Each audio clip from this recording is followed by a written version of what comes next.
সালাতের প্রতি যত্নবান হওয়া, সব কাজ যেখানেই থাকুক না কেন আজান যখন হয়ে যাবে কাজ আগে না নামাজ আগে? বলেন বলেন, নামাজ আগে না কাজ আগে? নামাজ আগে, লাগবে না, দিয়েন না, নামাজটা আগে দরকার। কাজের অধীনে নামাজ নাই, নামাজের অধীনে কাজ। ভাই আমি এই কাজটা করে নামাজ পড়বো না, না আমি নামাজটা পড়ে এই কাজটা করব, এই কাজের মধ্যে টোটালি 100% বরকত দিয়ে দিবেন তিনি আমার কে? যেই গার্মেন্টসের মালিক, যে কারখানার মালিক তার কর্মচারীকে নামাজের জন্য ধমকায়, নামাজের সময় তাকে ফাঁকিবাজি বলে তার নামাজ পড়তে যারা বাধা দিয়ে দেয়, এই শিল্প তাকে জাহান্নামে নিয়ে যাবে। কারণ সকল কাজের আগে কার হক আদায় করা? বলেন, আল্লাহর হক আদায়। নামাজটা কার হক? আসতে বলবেন না, নামাজটা কার হক? আল্লাহ রাব্বুল আলামিন সুন্দর করে বলছেন, قد أفلح من تزكى وذكر اسم ربه فصلى بل تؤثرون الحياة الدنيا والآخرة خير وأبقى إن هذا لفي الصحف الأولى صحف إبراهيم وموسى। জোরে বলুন আল্লাহু আকবার। কোন বান্দা সফল? মান তাযাক্কা, যে ব্যক্তি আত্মশুদ্ধি করতে পেরেছে। কি দিয়া? আল্লাহ বলছেন ওয়াযাকারা ইসমা রাব্বিহি ফাসাল্লা, যে ব্যক্তি আল্লাহর নামের জিকির করতে পেরেছে এবং নামাজটা আদায় করতে পেরেছে। আল্লাহর নাম আছে না নাই? বলেন, আল্লাহর নামের জিকির করতে বলছেন তিনি কে? আসতে বলবেন না, তিনি কে? বলুন সুবহানাল্লাহ। জোরে জোরে জোরে সুবহানাল্লাহ। আরো জোরে আলহামদুলিল্লাহ। লা ইলাহা ইল্লাল্লাহু আল্লাহু আকবার। আরো জোরে আল্লাহু আকবার। এই চারটা শব্দ হলো সবচেয়ে বড় জিকিরের শব্দ। সুবহানাল্লাহ, আলহামদুলিল্লাহ, লা ইলাহা ইল্লাল্লাহ, আল্লাহু আকবার।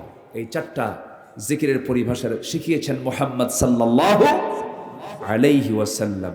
নামাজ পড়তে রাজি আছেন তো সবাই? কয় ওয়াক্ত নামাজ? আরো জোরে, আরো জোরে।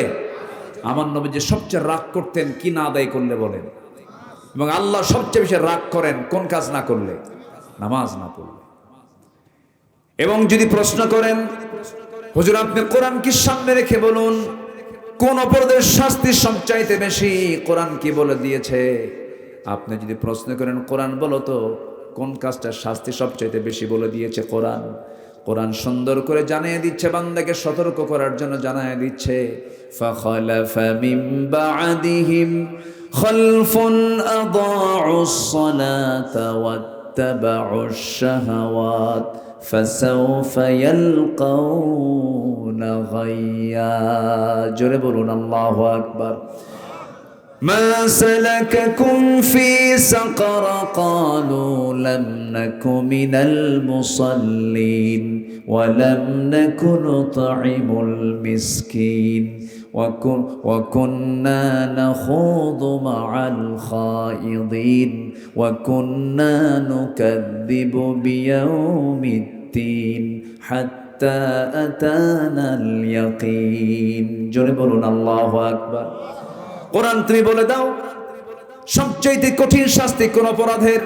কোরআন বলে দিচ্ছে, যে ব্যক্তি নামাজকে নষ্ট করবে, নফসের দাসত্ব করবে, মন যা চাই তাই করবে, মন চায় মানুষের বাড়িতে আগুন ধরায়া দেই, মন চায় মানুষের জমি দখল করি, মানুষের পুকুর দখল করি, মন চায় ওই লোকটার বিরুদ্ধে মামলা দিয়ে তাকে জেল খাটাই, ওর বিরুদ্ধে তোকমা লাগায় দেই, এরকম ধরনের লোক বুঝি নওগাঁতে নাই? আসতে বলবেন না, আছে না নাই? আল্লাহ পাক বলছেন যারা নফসের তাবেদারি করবে আর নামাজকে যারা নষ্ট করবে, আমি আল্লাহ শুধু জাহান্নাম দেব না, জাহান্নামের গাই নামক গর্তের মধ্যে, গাই ফাসাউফা ইয়ালকাউনা গায়্যা, গাই এমন একটা গর্তের নাম যে গর্তের নাম শুনলে জাহান্নাম পর্যন্ত সেই গর্তকে ভয় পায়। সেই গর্তের মধ্যে আল্লাহ পাক ঢুকাবে নামাজ না পড়লে। সবাই কি নামাজ পড়তে রাজি আছেন? একটা বিষয়, যে হাত তোলেন দেখি, জোরে বলি ইয়া আল্লাহ। আরো জোরে ইয়া আল্লাহ। আমাদেরকে 5 ওয়াক্ত সালাত আদায় করার তৌফিক তুমি আল্লাহ দিয়া দাও। জোরে বলি আমিন, আরো জোরে আমিন। হাত নামা। দেখা যায় না এই 8 মাস যাবত ওদেরকে আমরা চোখে দেখতেছি না, এই জন্যই ফেরেশতা বললাম। যাই হোক, ওই দিকে আমি যাব না, আমরা সোজা আলোচনার দিকে চলে যাই। কারণ এই 8 মাসে দেখেন কোনো কিন্তু জঙ্গি নাটকও নাই। মাঝে মাঝেই কিন্তু আমরা দেখতাম 3 মাস পর পরই বিশাল জঙ্গি অভিযান, এতগুলো জঙ্গি সেখান থেকে আটক, অস্ত্রসহ তাদেরকে ধরে সুন্দর প্ল্যান করে নাটক তৈরি করে মামলা দিয়ে জেলখানায় ঢুকায় রাখত। কিন্তু এটা কিন্তু আর 8 মাস যাবত আমরা দেখতে পাচ্ছি না, কারণ এই জঙ্গি নাটকের যিনি মূল নাট্যকার তিনি এখন দিল্লি গিয়ে বসে আছে, ঠিক কিনা? আমরা এখন অনেক ভালো আছি, মোটামুটি আমরা দিনের কথা শোনার তো একটা পরিবেশ পেয়েছি। বলি আলহামদুলিল্লাহ, জোরে বলি আলহামদুলিল্লাহ। সকল স্বাধীনতা নিশ্চিত করার আগে ব্যক্তিকে দিতে হবে কথা বলার স্বাধীনতা। এটা হরণ করা হয়েছিল, আমরা না পারলে আমাদের সন্তানরা উদ্ধার করতে পেরেছে। বলি আলহামদুলিল্লাহ, আমাদের সন্তানরা উদ্ধার করতে পেরেছে। আমরা গর্বিত আমাদের সন্তানদের জন্য। সন্তানরা ভাবছিলাম ইয়াবা, বাবা, নেশা, ডিভাইস মনে হয় নষ্টই হয়ে গেছে, কিন্তু না, জাতে মাতাল তালে ঠিক, একদম তাল মতো জায়গা মতো গিয়ে তারা দুপুরবেলার তারা লাঞ্চ সম্পূর্ণ করেছে মুরগির রান দিয়া। বলি আলহামদুলিল্লাহ। সম্মানিত ভাইয়েরা, সম্মানিত বন্ধুগণ, আমি আলোচনার সূচনায় কোরআনে কারীমের গুরুত্বপূর্ণ একটা সূরা, সূরাতুত তাহরিম থেকে 28তম পারার শেষ পৃষ্ঠার শেষ সূরা, সূরা তাহরিম থেকে আমি একটা আয়াতে কারীমা আমি তেলাওয়াত করেছি। এই আয়াতকে সামনে রেখে বড়জোর তারপরে আর একটা আয়াতকে সংযোজন করে আমি কিছু কথা বলবো। আল্লাহ যেন আমার মুখ থেকে সেই কথাগুলো বের করে দেন যে কথাগুলো মুসলিম উম্মার জন্য এই মুহূর্তে খুবই প্রয়োজন, খুবই জরুরি। আল্লাহ যেন সেই কথাগুলো আপনাকে এবং প্রযুক্তির কল্যাণে, এই অনলাইনের কল্যাণে যেন গোটা পৃথিবীর মুসলিম ভাইদের মাঝে যেন কথাগুলো ডেলিভারি হয়ে যায়, উপকৃত হয়, এমন যেন কথা আল্লাহ পাক আমাকে বলার তৌফিক দান করেন। জোরে বলি আল্লাহুম্মা আমিন। এখন কোনো কথার সীমাবদ্ধ গণ্ডির মধ্যে থাকে না। আমার এই কথা আগামী কালকের মধ্যেই লক্ষ লক্ষ কোটি কোটি মানুষের মাঝে কথাগুলো ছড়িয়ে পড়বে। এখন আর কোনো কিছু আর নির্দিষ্ট গণ্ডির মধ্যে থাকে না। যেখানেই কথা বলেন না কেন এটা দ্রুত ছড়িয়ে পড়ে প্রযুক্তির কল্যাণে। সম্মানিত ভাইয়েরা, আমরা জীবনের অঙ্ক অনেক মিলাই, যোগ বিয়োগ গুণন ভাগ অনেক কিছুই করি, কিন্তু জীবনের অঙ্কের শেষ ফলাফল হলো মৃত্যু। বলেন তো কি ফলাফল, কি বলেন তো? মৃত্যু। মরে যেতে হবে, কিন্তু মরতে হবে কিনা বলেন? এই জন্য মরার চিন্তা সারাদিনের মধ্যে কিছু সময় করার দরকার আছে না নাই? মরার চিন্তা করলে কি তাকে সে নিজেকে কি হিরো মনে করতে পারবে? বিশাল কিছু মনে করতে পারবে? এই জন্য সারাদিনে অন্তত কিছু মৃত্যুর কথা মনে করার দরকার আছে না নাই? মৃত্যু দিবেন কে? জীবন দিয়েছেন কে? আমরা ফেরত যাব কার কাছে? মুখোমুখি হব কার সামনে? বিচার করবেন কে? তাহলে এই দিনগুলোর সামনে কিন্তু পড়ে আছে।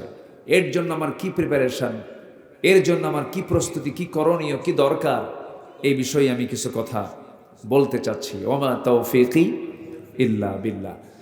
আমার প্রতি সবচেয়ে বেশি দয়া দরদ যার, তিনি কে বলুন তো? অনেকে চুপ করে আছেন, মনে হয় টেনশনে আছেন। আমার প্রতি সবচেয়ে বেশি দয়া যার, তিনি আমার কে? কিন্তু সেই দয়া যার সবচেয়ে বেশি, তাকে কিন্তু আমি দেখি না। তাকে আমি কি দেখি না। যাকে দেখি ভাবি এই মনে হয় খুব আপন। বউ আমি দেখি বউটা আপন, ভাই আমি দেখি ভাইটাই বুঝে আপন, এরপরে মাকে দেখি মাই বুঝে আমার সবচেয়ে আপন। না, যাকে দেখি না তিনি আমার আপন। তিনি কে? আল্লাহ রাব্বুল আলামিন। তিনি আমার কত আপন, আপনজন মনে করি কি সুন্দর সাজেশন দিচ্ছেন। সূরা হাশরের মধ্যে এক জায়গায় বলছেন, ইয়া আইয়ুহাল্লাযীনা আমানু তাকুল্লাহা ওয়াল তানজুর নাফসুম মা কদ্দামাত লিগাদিন ওয়াত্তাকুল্লাহ ইন্নাল্লাহা খাবীরুম বিমা তা'মালুন। জোরে বলুন আল্লাহু আকবার। ঈমানদারেরা, তোমরা আমাকে ভয় করো, ওয়াল তানজুর, এবং লক্ষ্য রাখো আগামী দিনের জন্য তুমি কি নিয়ে আসতেছো আমার কাছে, কি প্রস্তুতি তোমার, কি প্রিপারেশন তোমার, কি তুমি প্রস্তুতি নিয়ে আমার সামনে আসতেছো, এই দিকে একটু লক্ষ্য করো। ওয়াত্তাকুল্লাহ, আমাকে বেশি বেশি ভয় করো। আর একটা কথা জেনে রেখে দিও বান্দা, তুমি যা কিছু করো সব কিছুর খবর কিন্তু সবচেয়ে বেশি জানেন তিনি আমার কে। জোরে বলেন, তিনি আমার কে। আলোতে কে দেখেন? বলেন, আলোতে কে দেখেন? আধারে কে দেখেন? গোপন কে দেখেন? প্রকাশ্য কে দেখেন? সকল কিছুর মালিক কে? আমি কি করছি রাতে, কি করছি দিনে, কি করছি চিন্তায়, সব অটো রেকর্ড কার কাছে? আল্লাহর কাছে। আল্লাহ রাব্বুল আলামিন বলেন, وَيَعْلَمُ خَائِنَةَ الْأَعْيُنِ وَمَا تُخْفِي الصُّدُورُ। বান্দা, তুমি তোমার অন্তরে কি দানা বেঁধেছ, তোমার চক্ষু কি খেয়ানত করে, কোন দিকে তাকাও, কি করো। যুবক মানুষ, তুমি যুবতীর দিকে তাকায় থাকো, রঙিন চশমার ফাঁক দিয়ে বুঝি কেউ দেখে না, কিন্তু তিনি দেখেন তিনি আমার কে। সব আল্লাহ দেখেন, সব আল্লাহ অবজার্ভ করেন। সে আল্লাহ তাআলা আমার আপনার বিচার করবেন, তিনি হিসাব নেবেন। কাল কিন্তু তিনটা না, অতীত বর্তমান ভবিষ্যৎ দুনিয়ার হিসাব। কিন্তু কাল মূলত দুইটা, একটা হচ্ছে ইহকাল, বলেন আরেকটা কি? আরো জোরে, পরকাল। কোনটা চিরস্থায়ী বলেন, ইহকাল না পরকাল? পরকালের চিন্তা আমাকে আগে করতে হবে। আমরা কি দুনিয়া সাজাবো না আখিরাত সাজাবো? জোরে বলেন, দুনিয়া সাজাবো না আখিরাত সাজাবো? দুনিয়ার দরকার নেই। আস্তে কয়, অনেকে চুপচাপ।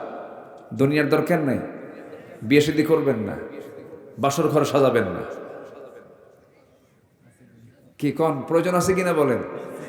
কেন বলেন, দুনিয়া সাজাবো না আখিরাত সাজাবো? আবার কয় আখিরাত।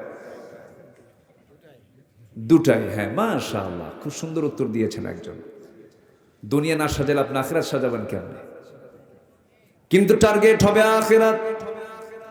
এই জন্য একটা দোয়া আল্লাহ রাব্বুল আলামিন আমাকে আপনাকে শিখিয়ে দিয়েছেন। আমার নবী যে দোয়াটা প্রায় প্রায় পড়তেন।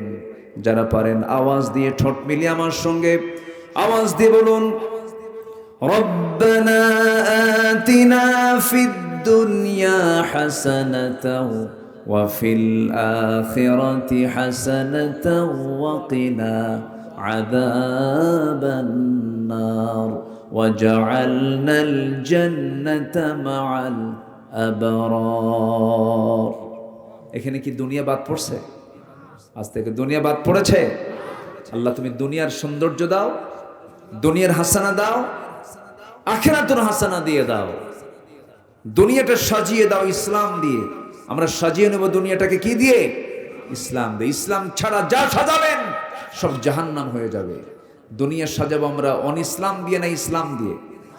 বলেন, অন ইসলাম না ইসলাম? ইসলাম দিয়ে। কি যাকাতের কাজ করব না সুদের কাজ করব? আমার দেশে কিসের কাজ চলে বেশি বলেন? এদেশের কত পার্সেন্ট মানুষ সুদের সঙ্গে জড়িত বলেন? বলেন 1%। বলেন, একটু বলেন। রাগ করতেছেন নাকি? এই মুহূর্তে যদি কেউ ওঠেন, ভাববো ওই লোকটাই সুদ খায়। বসে থাকেন, বসেন সবাই, কেউ উঠবেন না। শোনেন, আমাদের দোয়াগুলো যায় কোথায়? আমরা এত দোয়া করি, কান্দি, দোয়া কবুল হয় না কেন? দোয়া কবুলের তো শর্ত আছে ভাই। 1 নম্বর শর্ত হলো সুদ ছাড়তে হবে। এ জাতিকে সুদ ছাড়ছে? বলেন, সুদ ছাড়ছে? এদেশের অর্থনীতি কি সুদবিহীন না সুদ ভিত্তিক? বলেন বলেন, সুদবিহীন না সুদ ভিত্তিক? সুদ ভিত্তিক। সুদের উপরে অর্থনীতি। যাকাত নাই। অথচ যাকাত আল্লাহ তাআলা ফরজ হুকুম দিয়েছেন। যাকাত কয় নাম্বার পিলার বলেন তো ইসলামের? ইসলামের ভিত্তি কয়টা বলেন? কয়টা ভিত্তি বলেন? ইসলামের ভিত হলো 5টা। কালেমা, এরপরে নামাজ, এরপরে কি বলেন? হ্যাঁ, রোজা। হ্যাঁ, কালেমা, নামাজ, রোজা, হজ, যাকাত। এটা হলো বাংলার সিরিয়াল, কিন্তু আরবির সিরিয়াল হলো বুনিয়াল ইসলামু আলা খামসিন শাহাদাতি আল্লা ইলাহা ইল্লাল্লাহ ওয়া আন্না মুহাম্মাদান আবদুহু ওয়া রাসূলুহু। নাম্বার 2 ওয়া ইকামুস সালাহ ওয়া আতুজ যাকাত ওয়াল হজ ওয়া সাওম রমাদান। যাকাত হলো 3 নাম্বার। যাকাত কয় নাম্বার? ইসলামের বেনা কয়টা বলেন? 5টা। 3 নাম্বার বেনাটা কি বলেন? এই 5টা আঙ্গুলের মধ্যে সবচেয়ে বড় নখ কোনটা বলেন? বলেন বলেন, এই নখটা কি ছোট না সবচেয়ে বড়? বলেন, সবচেয়ে ছোট না সবচেয়ে বড়? তাহলে এই 5টা আঙ্গুল আল্লাহ পাক বানিয়েছেন, সবচেয়ে বড় বানিয়েছেন। প্রথম 2টা, শেষ 2টা না মাঝখানেরটা? মাঝখানেরটা। আপনি বিল্ডিং বানাবেন, বিল্ডিং যখন বানাতে যাবেন, ধরেন 5 কলামের বিল্ডিং অথবা 6 কলামের বিল্ডিং, 6 কলাম, পাশে 2টা, আরেক পাশে 2টা, মাঝখানে 2টা। বলুন তো ইঞ্জিনিয়ার কোন কলামে রড বেশি দেয়? বলেন কোন কলামে? আল্লাহ হাত বানাতে কোন জায়গায় বেশি হাত দিয়েছেন? বলেন কয়টাতে? কোনটাতে? মাঝখানে। আল্লাহ বলছেন আমি যাকাত দিলাম 3 নাম্বার পিলার করে, সেটাকে বাংলায় সিরিয়ালি টেনে নিয়ে গেছি 5 নাম্বারে। কি ভিত ঠিক আছে? আস্তে কি বলেন, ভিত ঠিক আছে না দুর্বল হয়ে গেল? দোয়া কবুল হবে কেমনে বলেন? দোয়া কবুল হবে না তো। আমি যা বলবো সেই দোয়াই কবুল হবে, আমি যা চাইবো সেই চাই আল্লাহ পাক কবুল করবেন। কেন কবুল করবেন না? কিন্তু প্রশ্ন হলো, সমস্যা হলো, আমি যে চাইতে যাই, আমার মধ্যে আমি যে চাচ্ছি যে জিহবা দিয়া, আমি হাত তুলছি যে হাত দিয়ে, সে হাতের ভিতরে থাকা যে রক্তটা, এটা আমার হালাল না হারাম, এই চিন্তা কি আমাদের সবার আছে? মনে হয় রাগ করতেছেন আপনারা? রাগ করতেছেন নাকি? রাগ করা যাবে না ভাই, একটু মনোযোগ দিয়ে কথাগুলো শুনবেন। আজকে আমি মানে জাস্ট এমন একটা পয়েন্ট নিয়ে আমি কথা বলতে চাচ্ছি। সব শুদ্ধতার আগে, সব পরিশুদ্ধির আগে আমার শুদ্ধ হতে হবে বাহিরেরটা না ভিতরেরটা? বাহিরেরটা না ভিতরেরটা? ভিতরেরটা। আমার ভিতরটা শুদ্ধ হবে কেমনে? আত্মশুদ্ধি হবে কেমনে? কোরআন এটার জন্য 10টা পন্থা জানিয়ে দিয়েছে। কয়টা পন্থা বলেন তো? 10টা পন্থা। আমি কিন্তু একটাও বলিনি, আমি একটা একটা করে বলবো। যদি ফজরও লাগে শুনতে হবে কিন্তু, কারো কোনো আপত্তি নাই তো? আমি ভয় দেখাচ্ছি কিন্তু আমি এত দূর যাব না, একটু আমার দিকে তাকান। আত্মশুদ্ধির 10টা পন্থা কোরআন থেকে আমি যতটুকু পেরেছি স্টাডি করে ভাঙ্গাচোরা আমি বের করেছি। এর মধ্যে 1 নম্বর হলো সূরা তাহরিমের সে আয়াতের দিকে আমি যাচ্ছি। সূরা তাহরিমের 8 নম্বর আয়াত আল্লাহ রাব্বুল আলামিন ঈমানদারকে ডাক দিয়ে বলছেন, তোমরা যদি নিজের শুদ্ধতা নিয়ে আসতে চাও, নফসকে যদি ঠিক রাখতে চাও, 1 নম্বর কাজ হলো তোমরা তওবা করো। কার কাছে? আসতে বলুন, তওবা করো কার কাছে? আল্লাহর কাছে। তওবা মানে হলো নির্দিষ্ট কোনো দোয়া না। তওবা মানে নির্দিষ্ট দিনে নির্দিষ্ট রাতে গিয়ে চোখের পানি ফেলে কান্দার নাম কিন্তু তওবা না। তওবাটা হলো আমি চুরি করেছি, আর জীবনে চুরি করব না, এটার নাম কি? তওবা। আমি বিড়ি খাইছি জীবনে, বহু খাইছি, আর জীবনে খাবো না, এটার নাম কি? তওবা। বিড়ি খাওয়া তো সুন্নতে মুআক্কাদা। আসতে কয় এই জাতি নামাজ বেশি পড়ে না বিড়ি বেশি খায়? বেশি জরুরি কোনটা, নামাজ না বিড়ি? বলেন, বিড়ি না নামাজ? এত বিড়ি জাতি খায়। কোন ভোট করতে গেলে আগে কোটি টাকার বিড়ির বাজেট করতে হয় প্রার্থীদের। তাহলে ভোট প্রার্থী যারা, এরাও কোন বেকায়দার, আর যারা জনগণ যারা বিড়ি নেয় এরাও কোন বেকায়দার। রাগ করতেছেন নাকি আপনারা? বিড়ি, এই জাতি সামান্য বিড়ির কাছে ঈমান বিক্রি করে ফেলে। বাস্তব। আমাদের সময় নষ্ট করার কোনো সুযোগ নেই।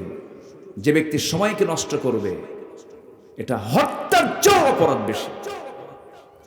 সময় নষ্ট করা যাবে না, একটা সেকেন্ড সময় আমরা নষ্ট করব না, বাজে কোনো কাজে যাব না, বাজে কোনো কথায় যাব না, সেই বান্দাই জান্নাত পাবে। জোরে বলেন সুবহানাল্লাহ। আল্লাহকে সময়ের বিচার নেবেন। কিসের বিচার করবেন বলেন? সময় দিয়েছিলাম। এই পৃথিবীর সেরা মানুষ মুহাম্মদ সাল্লাল্লাহু, তিনি বেঁচে ছিলেন কত বছর বলেন? 63 বছর। তিনি কি বিফল না সফল?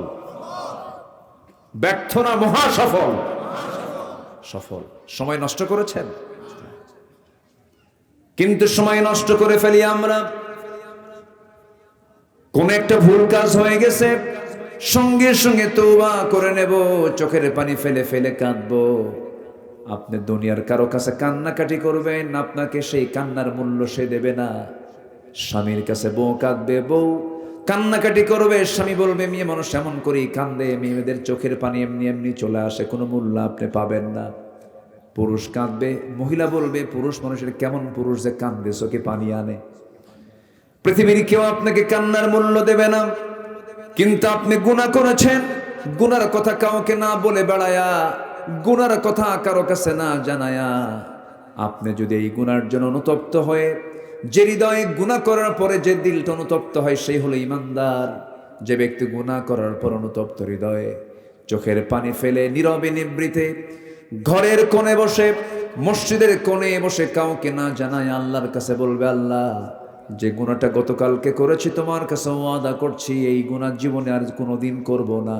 আল্লাহর কসম, ওই বান্দার সমস্ত গুনাহ আমার আল্লাহ মাফ করে দিবেন। জোরে কোন সুবহানাল্লাহ।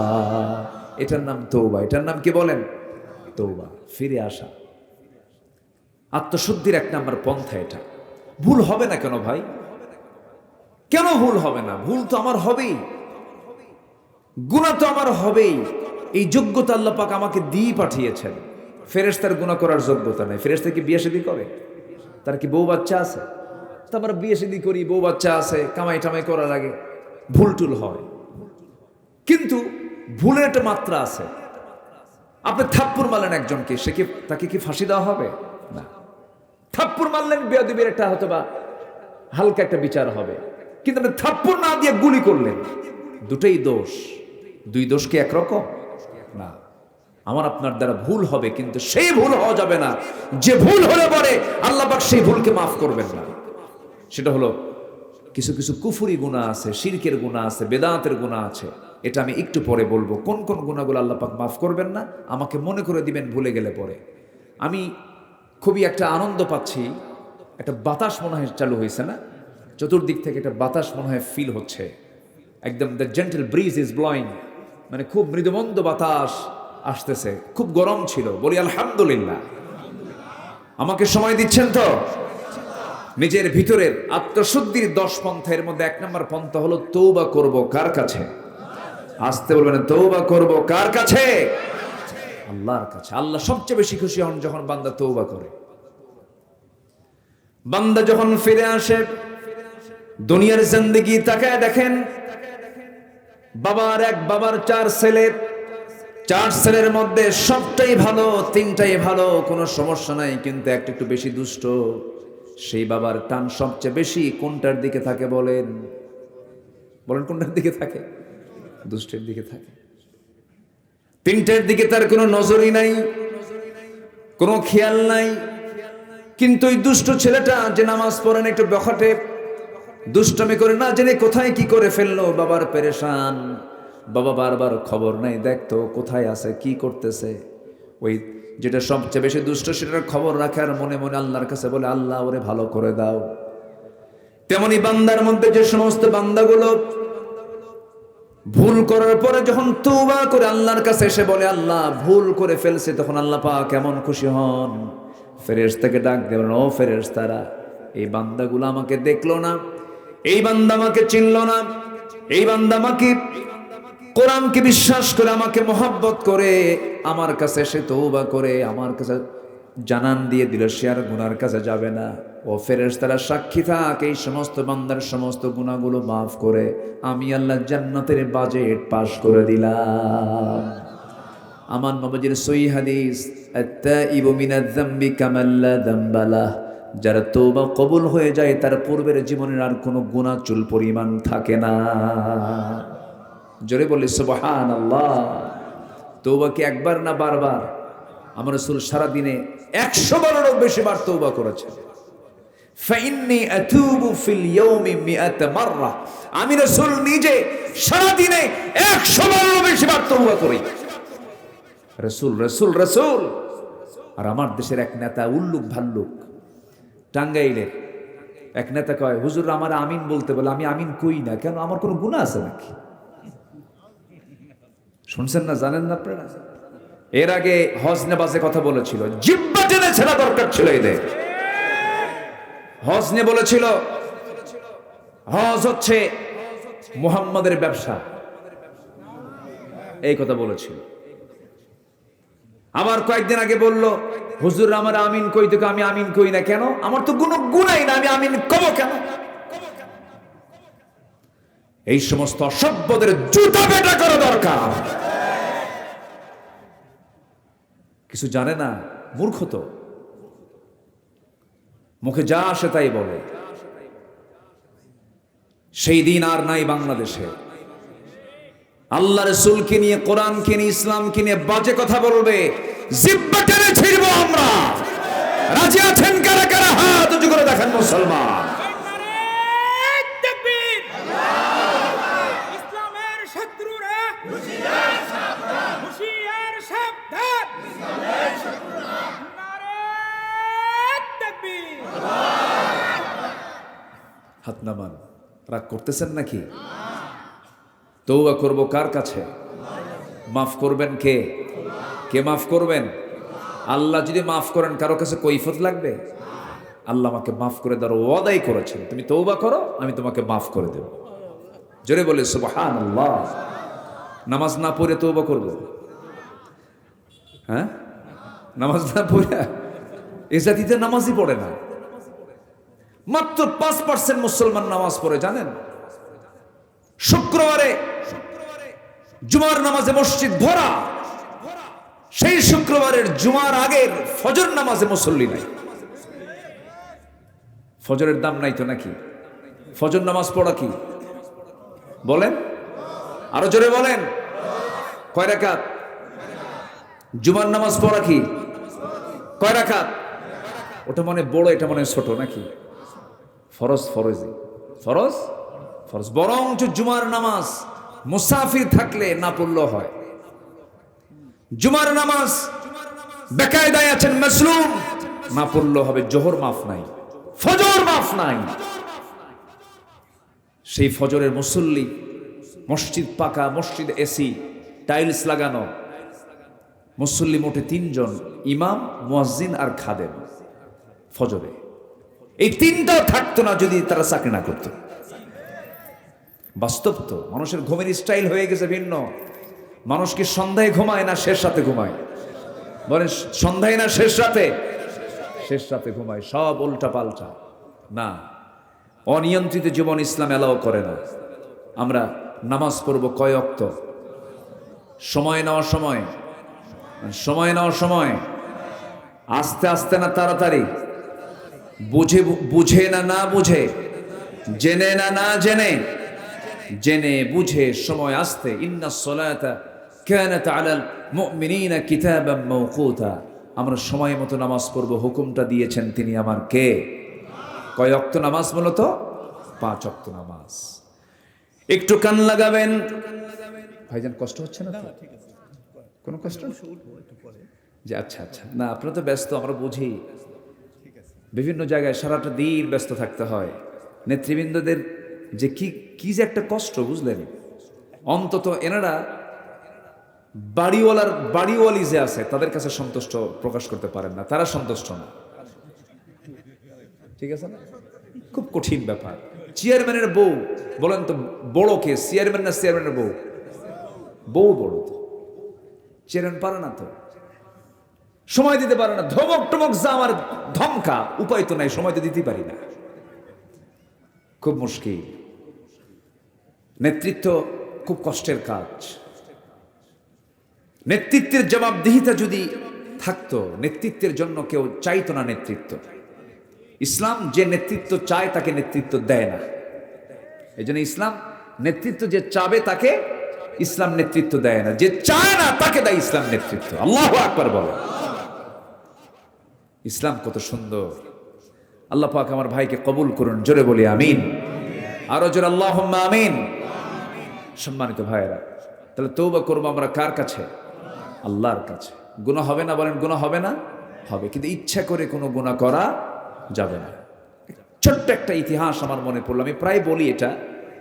এক মহিলা সাহাবী, বিবাহিত একজন মহিলা, হঠাৎ করে ওয়াসওয়াসায় পড়ে জেনার মতো একটা জঘন্য কাজ তার দ্বারা হয়ে গেল। আমার নবীর কাছে চলে গেলেন। নবীর কাছে গিয়ে বললেন, ইয়া রাসূলুল্লাহ, আমি তো জেনা করে ফেলেছি। রাসূল বললেন, না তুমি করো নাই। না আমি হুজুর জেনা করে ফেলেছি। না তুমি করো নাই। না হুজুর আমি জেনা করেছি। না তুমি করো নাই। তিনটি বার রাসূল মানা করলেন। তিনটি বারে তিনি বললেন, না হুজুর আমি জেনা করে ফেলেছি। হয়তো আপনি আমাকে সাক্ষী না থাকার কারণে আমাকে বাঁচানোর জন্য বারবার চেষ্টা করছেন, কিন্তু আপনি আমাকে দুনিয়াতে বাঁচায় দিতে চান, আর আমি জাহান্নাম থেকে বাঁচতে চাই। হাসরের ময়দানে জিনাকারের কাতারে আমি দাঁড় হব, এটা আমি চাই নাই। মনে করে হুজুর শাস্তি নেবার জন্য আপনার কাছে আসছে, আপনি আমাকে শাস্তি দিয়ে দেন। রাসূল বলেন, মহিলা জিনা যে করেছো, জিনার ফলে তোমার পেটে বাচ্চা আসছে নাকি? হ্যাঁ বাচ্চা আসছে। কোনো কথা নাই, যাও। সন্তান ডেলিভারি না হওয়া পর্যন্ত কোনো আইন কার্যকর করা যাবে না। মহিলা যাচ্ছেন আর বলছেন, হুজুর বাঁচবো তার গ্যারান্টি? রাসূল বলেন, আমি তোমার জন্য দোয়া করে দিলাম, যাও চলে। মহিলা চলে গেলেন। সন্তান ডেলিভারি হওয়া পর্যন্ত চোখের পানি ফেলে ফেলে কাঁদতেছেন, সেজদায় পড়ে পড়ে ডুকরে ডুকরে চোখের পানি ফেলে ফেলে কাঁদেন আর তওবা করেন। 9টা মাস 10টা মাস পূরণ হয়ে গেল, সন্তান ডেলিভারি হয়ে গেল। 2 দিন না 3 দিন না 4 দিন না, মাত্র একটা দিন পর মহিলা সোজা গিয়ে নবীর সামনে হাজির হয়ে বলছে, ইয়া রাসূলুল্লাহ, সন্তান তো ডেলিভারি হয়ে গেছে, আপনি আমার উপর আইনটা কার্যকর করে দেন। আমার বন্ধুগণ, ওই মহিলা নবীর সামনে বিচার চাইল, আবার বিচারের যে রায় যে কার্যকর করার জন্য নবীর সামনে আসলো। প্রশাসন লাগলো না, জেলখানাও লাগলো না। ওই বান্দি বিচারকের সামনে এসে সব কিছু আবদার করতেছে। দুনিয়ার ভয় না আল্লাহর ভয়? কার ভয়? কার ভয়? কার ভয়? আল্লাহর ভয়। আমার নবীজি বললেন, মহিলা সন্তানটা জীবিত না মৃত? হুজুর সন্তান তো জীবিত রেখে এসেছি। রাসূল বললেন, হাউলাইনি কামিলাইন, সন্তানকে তোমার অবশ্যই 2 বছর দুধ পান করাতে হবে। সন্তানের হক রয়েছে তোমার স্তনে, যাও সন্তানকে সেবা করো, তাকে খাবার খাও। মহিলা বলছেন, হুজুর বাঁচবো তার গ্যারান্টি কি? রাসূল বলছেন, আমি তোমার জন্য দোয়া করে দিচ্ছি, তুমি চলে যাও। ভরাক্রান্ত হৃদয় নিয়ে দ্বিতীয়বারের মতো তিনি আবার চলে গেলেন। সন্তানকে 6টা মাস দুধের পাশাপাশি অন্য খাবারের অভ্যাস গড়ে তুলে ধীরে ধীরে বড় করে সন্তানটাকে টোটালি দুধ বন্ধ করে দিয়া, বুকের দুধ বন্ধ করে অন্য খাবারের উপযোগী করে সন্তানকে তিলে তিলে 6 মাসে বড় করে 6 মাসের মাথায় সন্তানকে কোলের মধ্যে করে নিয়া নবীর আদালতে চলে আসছে।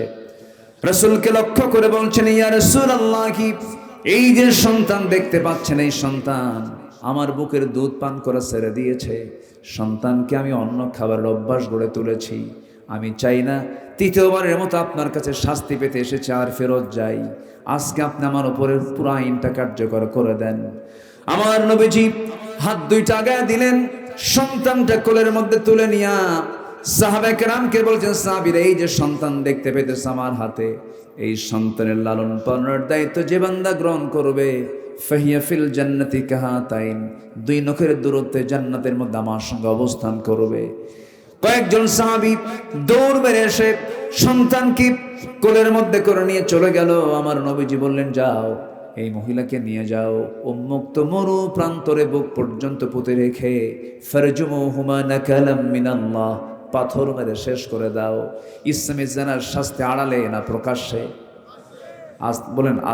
বলেন আড়ালে না প্রকাশ্যে? প্রকাশ্যে।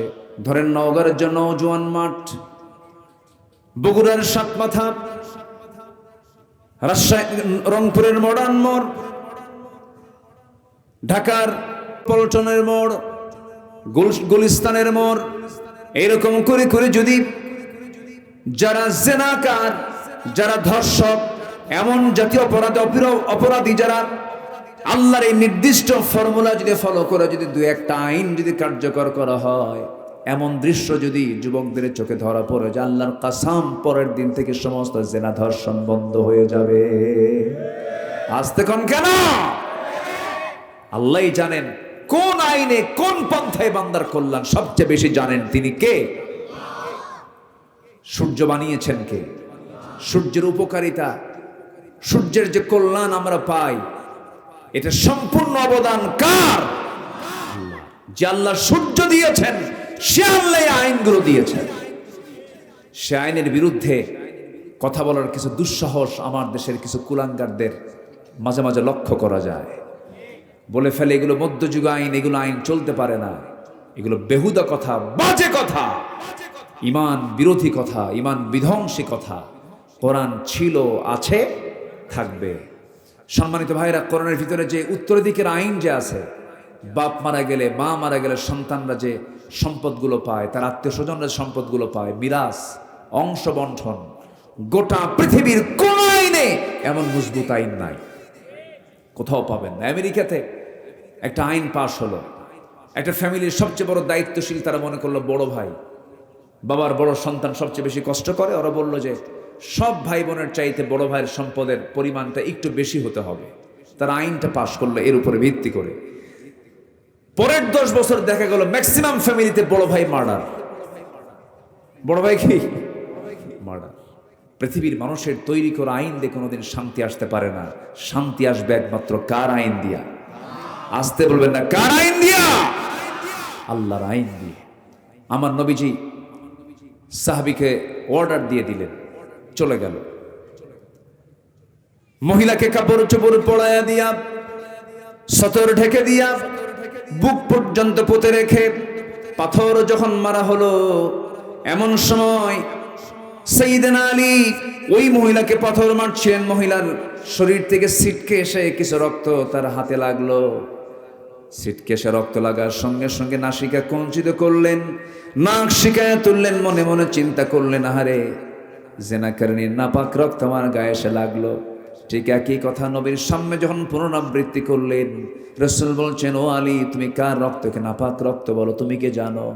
ওই সাহাবীর রক্ত দুনিয়াতে স্পর্শ করার পূর্বে আল্লাহ পাক তাকে জান্নাতের মেহমান বানায়া নিয়েছেন। ও আমার আলী, বেশি কিছু বলতে যেও না, যা বলেছো বলেছো। জানাজার আয়োজন করো। ওই মহিলার জানাজার দায়িত্ব আমি কাউকে দেব না, আমি রাসূল নিজে তার জানাজার দায়িত্ব গ্রহণ করলাম। জানাজার সময় চলে এলো, রাসূল জানাজা পড়ায় দিলেন। জানাজা শেষান্তে নবীজি কান্না বিজড়িত কণ্ঠে বলছেন, সাহাবীরা রে, কিছুক্ষণ আগ পর্যন্ত আমরা যে মহিলার জানাজা সম্পন্ন করলাম, এই মহিলা জীবনের শেষ সময় পর্যন্ত যে পরিমাণ তওবা করেছে, যে পরিমাণ চোখের পানি ফেলে ফেলে কেঁদেছে, রুকু করেছে, সেজদা করেছে, এই তওবা যদি এই মদিনার 70 জন গুনাহগারদের মাঝে যদি বন্টন করে দেওয়া হতো, ওই 70 জনকে আল্লাহ রাব্বুল আলামিন মাফ করে সবাইকে বিনা হিসেবে জান্নাত দিয়ে দিতেন। এই মহিলা রেহাই পেয়েছেন তওবার মধ্য দিয়া। আমরা তওবা করব কার কাছে? আসতে বলবেন না, কার কাছে? আল্লাহর কাছে। আল্লাহ রাব্বুল আলামিন তওবার কথা একবার না বারবার বলেছেন। সূরা তাওবা নামে একটা সূরা নাযিল করেছেন। সূরা তাওবা সূরা আছে না?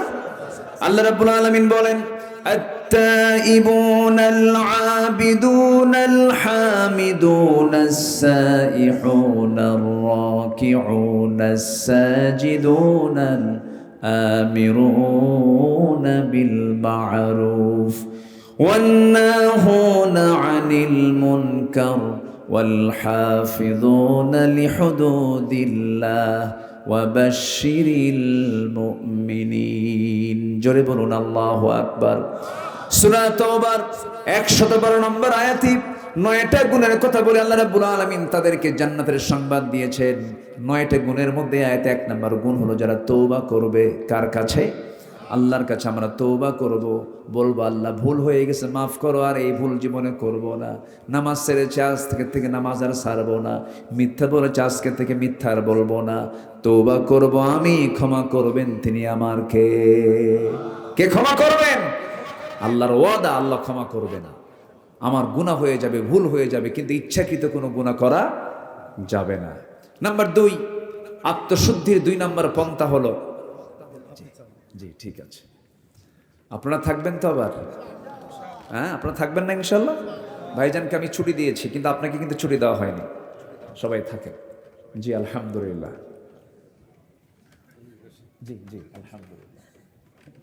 পিছনের লোকগুলো সামনে বসেন, মুরব্বী সামনে আসেন, বসেন। আপনি বসেন, এখানে বসেন, বসেন এখানে বসেন, বসেন ইজলিস। জি বসেন। মাশাআল্লাহ। হাফেজের বাপ, কিসের বাপ বলেন? এই লোকগুলো ওঠে কেন সামনে? এই যে চলে গেল কেন? ওই যে 2 জন, আহা কিছু কয়ও না তো, বসেন বসেন। আমি কি দোয়া করে দেব? আজ থেকে আমি কি দোয়া করে দেব? তাহলে উঠবেন না, কিন্তু কে উঠবেন না, একজন লোক উঠবেন না। আমি সবাইকে নিয়ে একসঙ্গে দোয়া করব, একসাথে।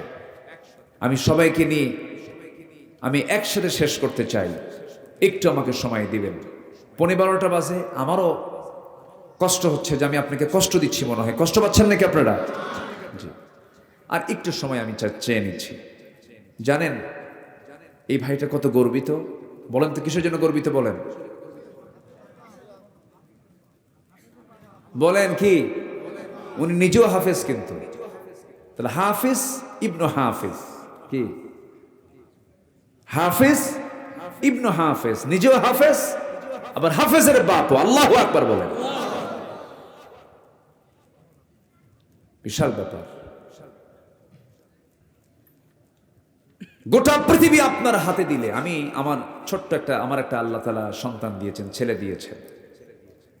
যেদিন সে এরকম খতমের অনুষ্ঠান হয়, দস্তরবন্দির অনুষ্ঠান হয়, আমি তার ওস্তাদকে শুধু বললাম, গোটা পৃথিবী আমার হাতে তুলে দিলে আমি যে আনন্দ পেতাম, তার চাইতে বেশি আনন্দ পাচ্ছে আমার সন্তান আজকে হাফেজ হয়েছে।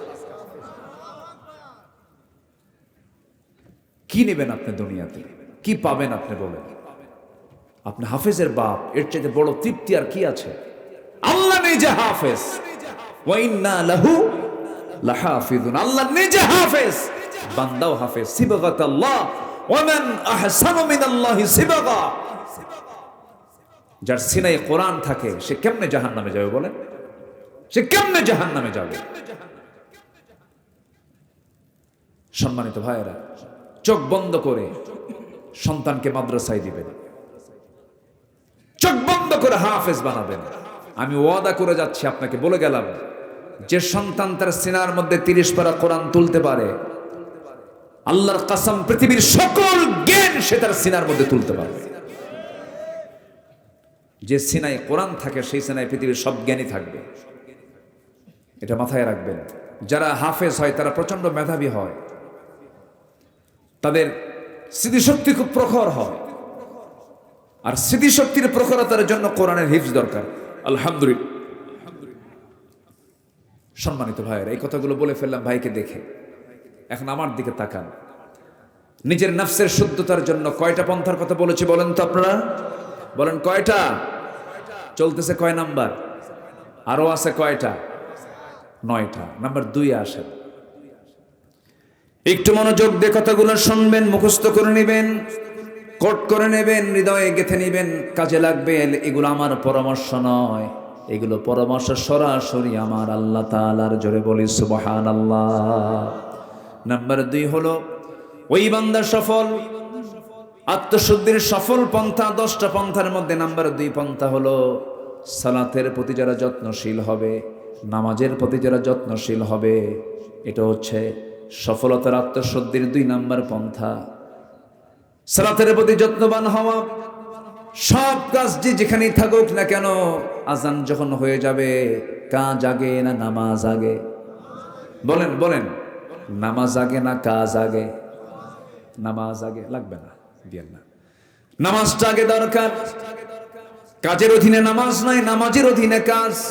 ভাই আমি এই কাজটা করে নামাজ পড়বো না, না আমি নামাজটা পড়ে এই কাজটা করব, এই কাজের মধ্যে টোটালি 100% বরকত দিয়ে দিবেন তিনি আমার কে?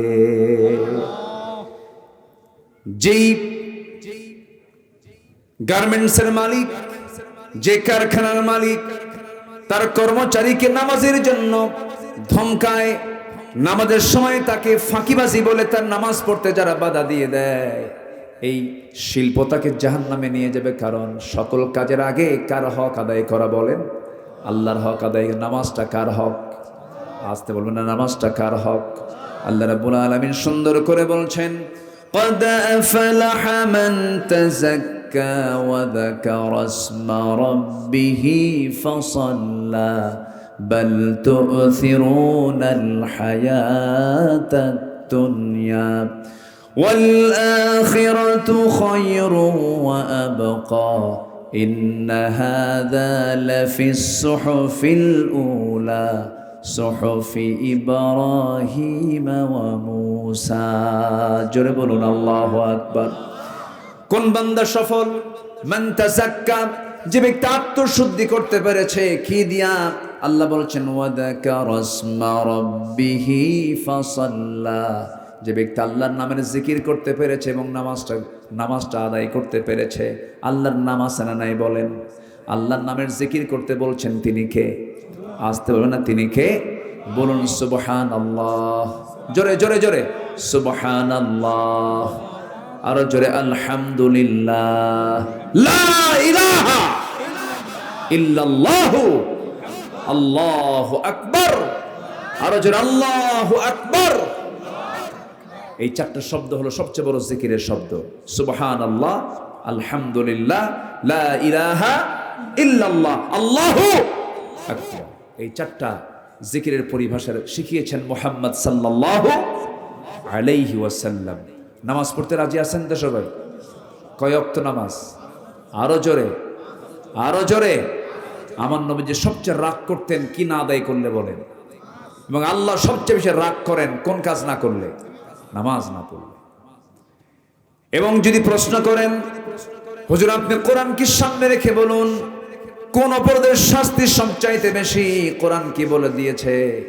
আপনি যদি প্রশ্ন করেন কোরআন বলো তো কোন কাজটার শাস্তি সবচাইতে বেশি বলে দিয়েছে কোরআন, কোরআন সুন্দর করে জানিয়ে দিচ্ছে, বান্দাকে সতর্ক করার জন্য জানিয়ে দিচ্ছে।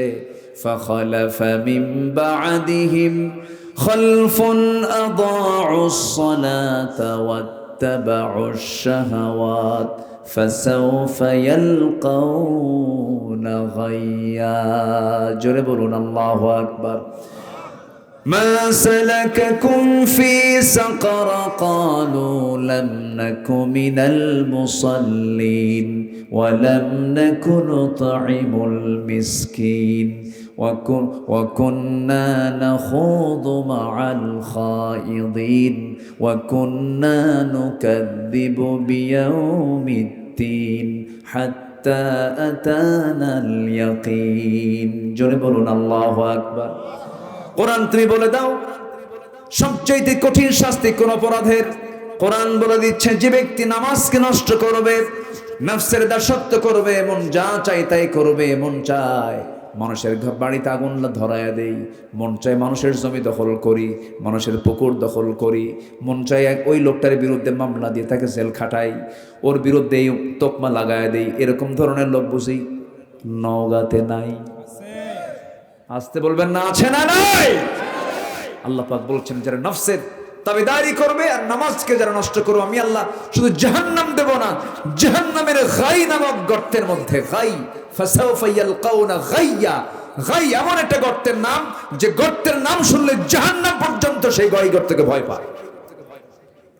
সেই গর্তের মধ্যে আল্লাহ পাক ঢুকাবে নামাজ না পড়লে। সবাই কি নামাজ পড়তে রাজি আছেন? একটা বিষয় যেই হাত তোলেন দেখি, জোরে বলি ইয়া আল্লাহ, আরো জোরে ইয়া আল্লাহ। আমাদেরকে 5 ওয়াক্ত সালাত আদায় করার তৌফিক তুমি আল্লাহ দিয়া দাও। জোরে বলি আমিন, আরো জোরে আমিন। হাত নামা। যে নাতে নামাজ না পড়বে ওই নাতের নেতৃত্ব মানা যাবে না। যে দলে নামাজ নাই সেই দলের নেতৃত্ব মানার কোনো দরকার, যে জনসভায় গেলে পরে ফজর, যে জনসভায় গেলে পরে জোহর কাজা হয়, আসর কাজা হয়, মাগরিব কাজা হয়, যে দলের দলীয় জনসভায় নামাজের কার্যসূচি নাই সেই দল করা হারাম, সেই নেতৃত্ব মানা যাবে না মুসলমানের, ঠিক কিনা? মানা যাবে না, মানবো না। নেতা মানতে গিয়ে আমাদেরকে হিসাব করে মানতে হবে, কারণ হাসরের দিন আল্লাহ তাআলা ব্যক্তি একজনকে তুলবেন না, ব্যক্তিকে তার নেতা সহ তুলবেন। ইয়াওমা নাদউ কুল্লা উনাসিম বিইমামিহিম, কিয়ামতের দিন আমি আল্লাহ প্রত্যেক ব্যক্তিকে তার নেতা সহ ডাকবো। যদি আপনার নেতা যদি গাঁজা খায়, গাঁজা করে সঙ্গে উঠতে হবে। যদি চান্দাবাজ হয়, চান্দাবাজ নেতার সঙ্গে আপনাকে উঠতে হবে। তাহলে বলেন, নেতা নির্বাচন করতে গেলে আমাদের চিন্তা করার দরকার আছে না নাই? নেতা খারাপ হলে আমার জন্য হাসরের দিন বিপদ না নিরাপদ? বলেন, বিপদ না নিরাপদ? মহা বিপদ হয়ে যাবে। আমরা এগুলোকে খেয়াল করার চেষ্টা করব। জোরে বলি ইনশাআল্লাহ, আরো জোরে বলি ইনশাআল্লাহ। সম্মানিত ভাইয়েরা, সম্মানিত বন্ধুগণ, নামাজের ব্যাপারে আমরা যত্নশীল হব। আমার নবীজির লাস্ট মেসেজ, পৃথিবী থেকে যখন তিনি বিদায় নেন, বিদায় লগ্নে কিন্তু মানুষ পরিবারের কথা বলে, নিজের কথা বলে, সন্তানদের কথা বলে।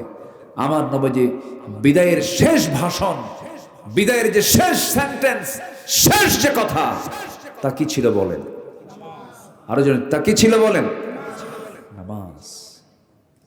বউ যদি নামাজ না পড়ে কি করবেন বলেন?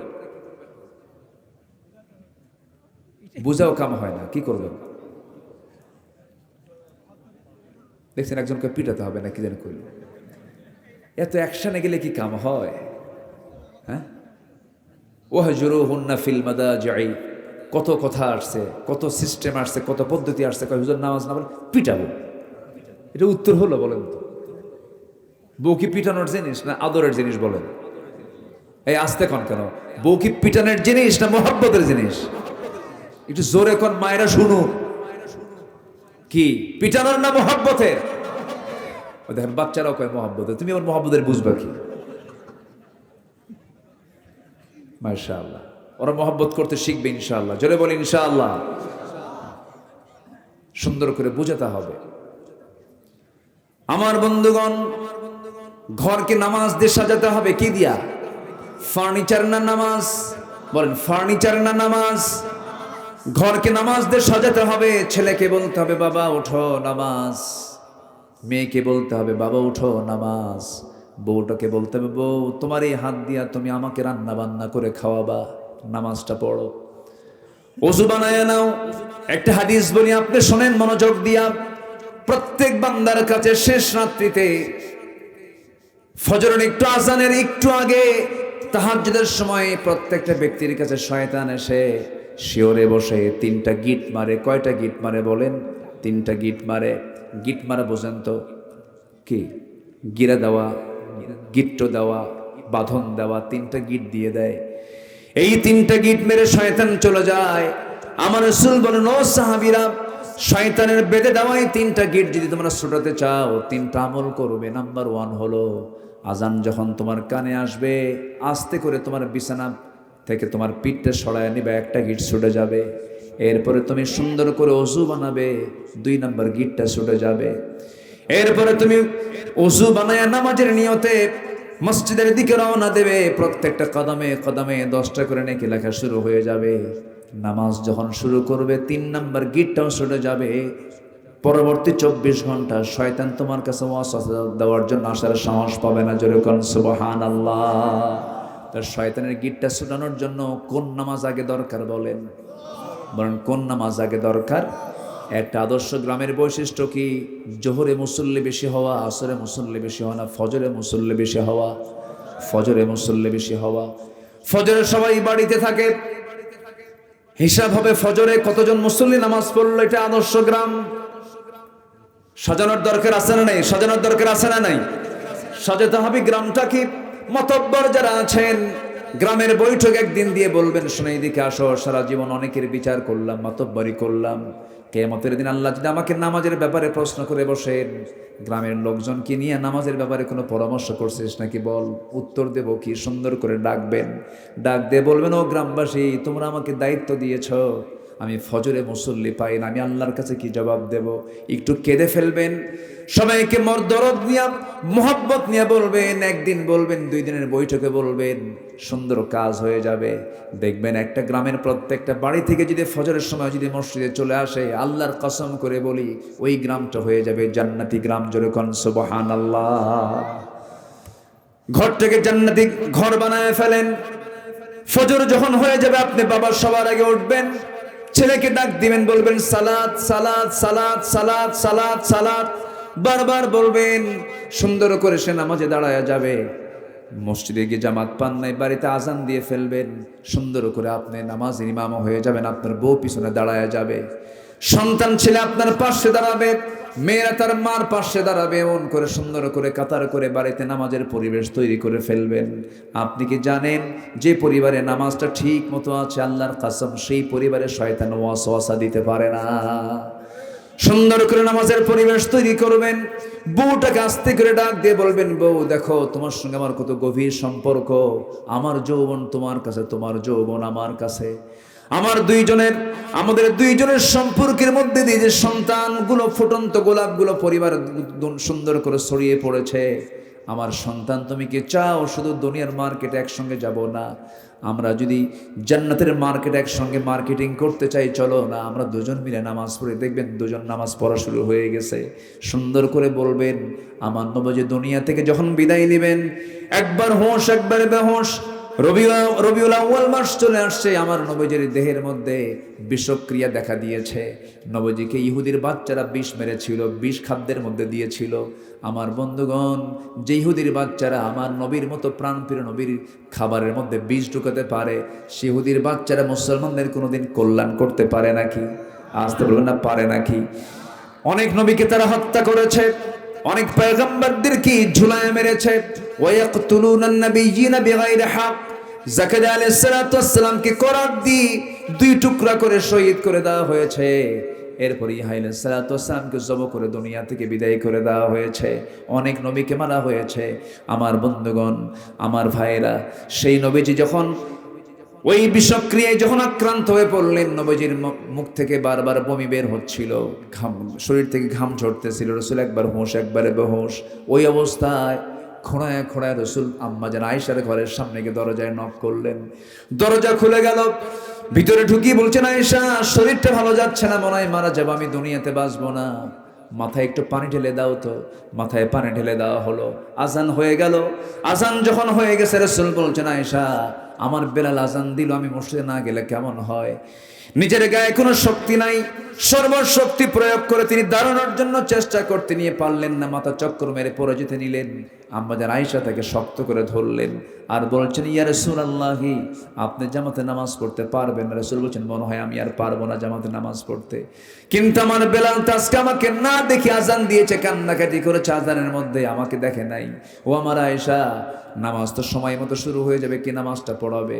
আমার পক্ষ থেকে জানান দিয়ে দাও, আমার বন্ধু তোমার আব্বা আবু বকর যেন আমার মুসাল্লায় দাঁড়ায় নামাজের দায়িত্ব পালন করে নেয়। সময় হয়ে গেছে, নামাজের মুসাল্লা ইমাম নতুন আসছেন। সাহাবায়ে কেরামদের মধ্যে কান্নার রোল পড়ে গেছে, সাহাবীরা কান্দে, কান্নায় বিজড়িত হয়ে চিৎকার করে কাঁদতেছে। জানাজায় নামাজে সবাই হাজির হয়ে গেছে। আমার নবীজি বলছেন, আমার আয়েশা রে, আমার সাহাবীরা কান্দে কেন? আমাকে একটু ধরো তো। জানালার কাছে নিয়ে যাওয়া হলো। জানালার কাছাকাছি নিয়ে যাওয়ার পরে সেই জানালার ফাঁকা দিয়ে আমার রাসূল সাহাবায়ে কেরামদের নামাজের দৃশ্যগুলো দেখতেছিলেন।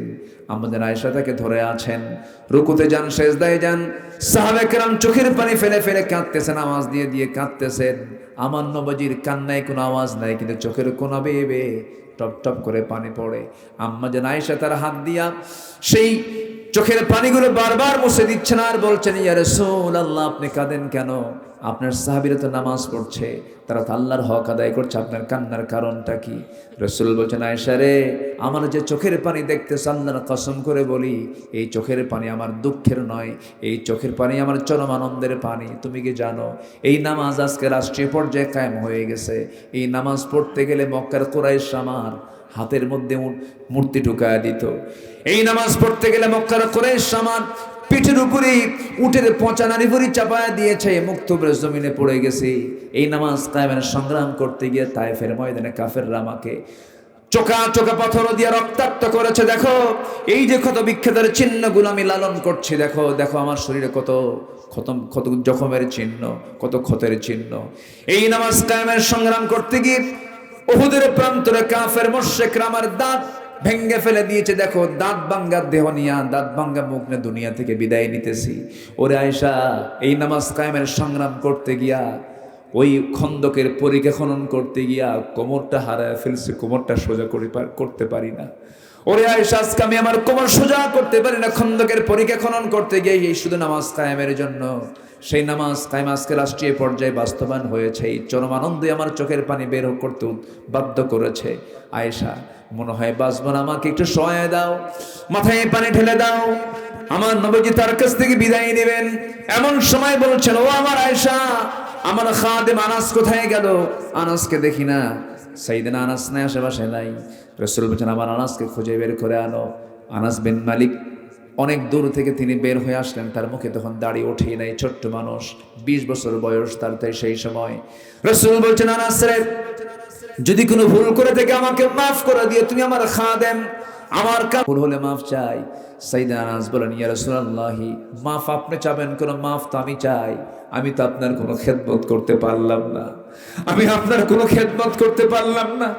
10টা বছর আমার মা আপনার কাছে আমাকে দিয়ে গেছেন, এই 10টা বছরে আমি আপনার খেদমত করতে যাব তো দূরের কথা, আপনি উল্টা আপনি আমার খেদমত করেছেন। বয়স কেবল হওয়া শুরু হলো, বুঝের বয়স আসলো। আমি আপনার জন্য দোয়া করি হুজুর, আপনি যুগের পর যুগ বাঁচেন, আমি আনাস, আমি আপনার খেদমত করে যেন যেতে পারি। রাসূল সাইয়েদনা আনাসকে বুকের সঙ্গে জড়িয়ে ধরে বলছেন, আনাস রে, বুঝতে পেরেছি তোর আবেগ রে। আনাস, সাকরাতুল মউতের লক্ষণ আমার মধ্যে চলে আসছে, মৃত্যুর যন্ত্রণা আমার মধ্যে চলে আসছে, আমি যে কোনো মুহূর্তে দুনিয়া থেকে বিদায় হয়ে যাব। আনাস রে, আমি মনে হয় আর বাঁচবো না, তবে আমি আল্লাহর কাছে বলছি, আল্লাহ, জান্নাতের খাদেম হিসেবে আমি কাউকে চাই না, তুমি আল্লাহ আমার জান্নাতের খাদেম, আমার দুনিয়ার আনাসকে আমার জান্নাতের খাদেম বানায়া দিও। সুবহান সুবহানাল্লাহ, মান তাশাব্বাহা বিকওমিন ফাহুয়া মিনহুম। আমার নবী যেই কথাগুলো বলে দুনিয়া থেকে বিদায় নিচ্ছিলেন, এমন সময় বলছেন, আয়েশা, দেখো তো আমার কলিজার টুকরা, আমার দেহের টুকরা, আমার ফাতিমা কোথায় রে? দেখো তো আমার ফাতিমা কই গেল? ফাতিমা নাম শব্দ নেওয়ার সঙ্গে সঙ্গে নবীর সামনে হাজির হয়ে গেছেন। কোন আওয়াজ নাই, কোন শব্দ নাই, শুধু চক্ষু বেয়ে বেয়ে টপ টপ করে পানি পড়ছে। রাসূল বলছেন, আরে ফাতিমা, এই দিকে আয়। সহিহ সিয়াসিত্তের হাদিস, নবীজি তাকে পাশে বসালেন, কানের মধ্যে মুখ ঢোকায় বলছেন, কানে কানে কি যেন বললেন। আম্মাজান আয়েশা হাদিসটা বর্ণনা করে বলেন, কি যেন কানে কানে বললেন, কান্না থেমে গেল। শুধু এতটুকুন বলেন, ফাতিমা, কেঁদো না, কেঁদো না। দুনিয়ার জিন্দেগিতে আমি যেমন তোমাকে দূরে রাখতে দেই নাই, দূরে থাকতে দেই নাই, আমি দুনিয়া থেকে বিদায় হয়ে যাব। আমার বিদায়ের পরও তুমি আমার পরপরই দুনিয়া থেকে বিদায় হবে, কবরের জিন্দেগিতে তুমি আমার সাথে সাথেই থেকে যাবে। ফাতিমাকে সান্ত্বনা দিলেন। এরপরে রাসূল দুনিয়া থেকে বিদায় নেবেন।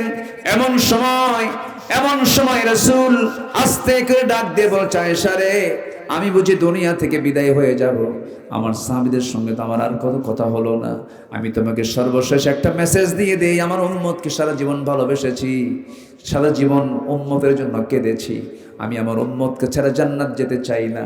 আমার উম্মতকে বলে দিবা, আমার উম্মতরা যেন কখনো 5 ওয়াক্ত নামাজ না ছেড়ে দেয়।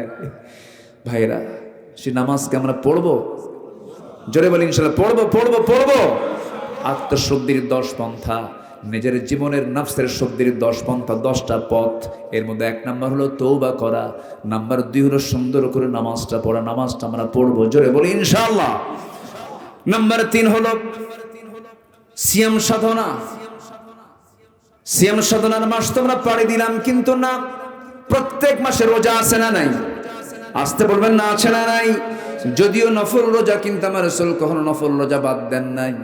সোমবার বৃহস্পতিবার রোজা। যুবকরা, তোমার যৌবন কন্ট্রোল করতে পারো না, বিয়ে করতে পারছো না, সমস্যা, রোজা রাখো, চোখটা সংযত করো, যৌবনকে সংযত করো। রোজা এমন একটা ইবাদত, পৃথিবীর সব কিছুই দেখা যায়, সব ইবাদত দেখা যায়। নামাজে দাঁড়াচ্ছেন, দেখে ফেললো একজন, এরপরে দান করছেন, দেখে ফেলছে একজন, কিন্তু রোজাটা এমন একটা ইবাদতের নাম, পৃথিবীর কোনো মানুষের দেখার কোনো সাধ্য নাই। বান্দা রোজা আছে কি আছে না, সম্পূর্ণ খবর একমাত্র জানান তিনি আমার কে। এই যে আল্লাহ নিজে বলছেন, এই রোজাটা আমার জন্য, এটার পুরস্কার আমি আল্লাহ নিজ হাতে বান্দাকে জান্নাত বুঝায় দেব। জোরে বলে সুবহানাল্লাহ, আরো জোরে বলে সুবহানাল্লাহ। রোজা মানে কি জানেন? যার রোজা কবুল হবে তার জান্নাত ওয়াজিব হয়ে যাবে। আমি সাউথ কোরিয়াতে বছর 10 আগে গিয়েছিলাম। সাউথ কোরিয়া, দক্ষিণ কোরিয়া, ওই দেশের টোটালি মানুষ ম্যাক্সিমাম সব বৌদ্ধ, গৌতম বুদ্ধের তারা অনুসারী। তা আমার দেশের কিছু প্রবাসী সেখানে যায়, থাকে, চাকরি করে। এক প্রবাসী আমাকে গল্প করছেন, হুজুর এক আমার মালিক, সে বৌদ্ধ, রোজার মাসে আমি রোজা আছে, সে রোজা বোঝে না। আমাকে বললো রোজা কি, হটস্কল রোজা, রোজা কি? তো বুঝাই দিলাম, না খেয়ে থাকে। না খেয়ে থাকা কেন? পানি খাও। সে আমার সামনে একটা পানি দিল, পানির বোতল দিয়ে, পানি খাও। কিসের রোজা? কেন আল্লাহ আমাকে মানা করে? আল্লাহ আবার কিসের মানা করবে? কেন আল্লাহ আমাকে মানা করছে, এই জন্য খাবো না আমি। আল্লাহ তোমাকে মানা করলো, ঠিক আছে, তুমি খাবা না, খাবা না, ঘরের মধ্যে লুকায় যা খাও। কি কথা কি বুঝতেছেন? মানে ও বোঝে নাই যে আল্লাহ লুকেও দেখে, এটা বোঝে না। তো বললো আমার আল্লাহ এমন আল্লাহ যিনি লুকে খেলেও খায়, লুকে খেলেও দেখে, গোপনে খেলেও দেখে, প্রকাশ্যে খেলেও দেখে। আশ্চর্য হয়ে, তাই তোমার আল্লাহ গোপনেও দেখে, প্রকাশ্যেও দেখে, আর তুমি সেই আল্লাহকে ভয় করে রোজা আছো? তোমার দেশের মানুষ কি করে? আমার দেশের মানুষও সবাই রোজা রাখে। বলতেছে তোমার দেশের মানুষ তো খুব বড় আল্লাহওয়ালা, কোনো অপরাধ করে না, কোনো চুরি ডাকাতি করে না, নাকি? কি আস্তে কয়, আস্তে কয়। তাহলে ওই বৌদ্ধর যে ধারণা, সেই ধারণাই তো রাইট।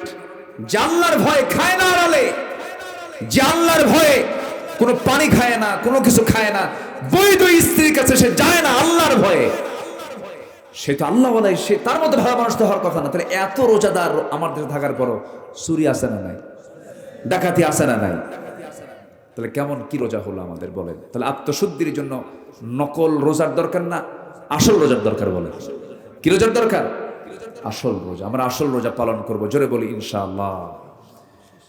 নাম্বার 4 হলো আল্লাহর জিকির করা। আল্লাযীনা আমানু তাতমাইন্নু কুলুবুহুম বিযিকরিল্লাহ আলা বিযিকরিল্লাহি তাতমাইন্নুল কুলুব। জোরে বলুন আল্লাহু আকবার।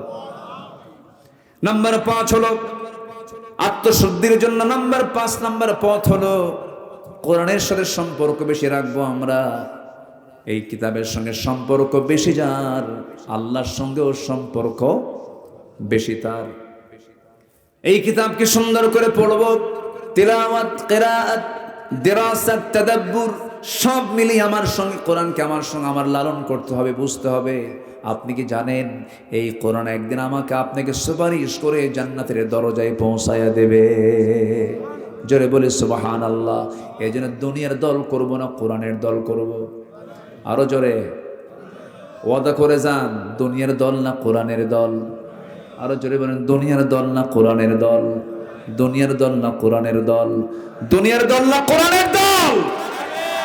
মনে যেন থাকে। জোরে বলি ইনশাআল্লাহ, নাকি বের হওয়ার পরে ভুলে যাবেন? নাম্বার 6 হলো সেজদায় বেশি বেশি ক্রন্দন করা। ইয়াখিরুনা লিল আযকানি ইয়াবকুন ওয়া ইয়াজিদুহুম খুশুআ। জোরে বলুন আল্লাহু আকবার। নাম্বার 7 হলো হালাল রিজিক উপার্জন করা। কুলু মিনাত তাইয়্যিবাত ওয়া আমালু সালিহান ইন্নী বিমা তা'মালুনা আলিম। জোরে বলুন আল্লাহু আকবার। নাম্বার 8 হলো মিথ্যাচার ছেড়ে দেওয়া, গীবতকে বর্জন করে ফেলা। মিথ্যাচার করা যাবে না, গীবত করা যাবে না, ইমানদারের মুখ থেকে মিথ্যা কথা বের হবে না। ইমানদার যে, তার মুখ থেকে মিথ্যা বচন কখনো আসবে না, মিথ্যা বচন সে করবে না, মিথ্যা কথা সে বলবে না, মিথ্যা সাক্ষী সে দেবে না। আমার দেশে এমন সাক্ষ্য দেখেছি বিগত 16 বছর, সাক্ষীর জন্ম হলো ৭৬ আর ঘটনা হলো ৭১। হ্যাঁ, কি কি বলেন বলেন বলেন, কি ঘটনা কি? ৭১। সাক্ষীর জন্ম কোন সাল? ৭৬। তাহলে ৫ বছর আগের ঘটনা সে জানলো কেমনে? রুহের জগৎ থেকে সে চোখ দিয়ে দেখছে।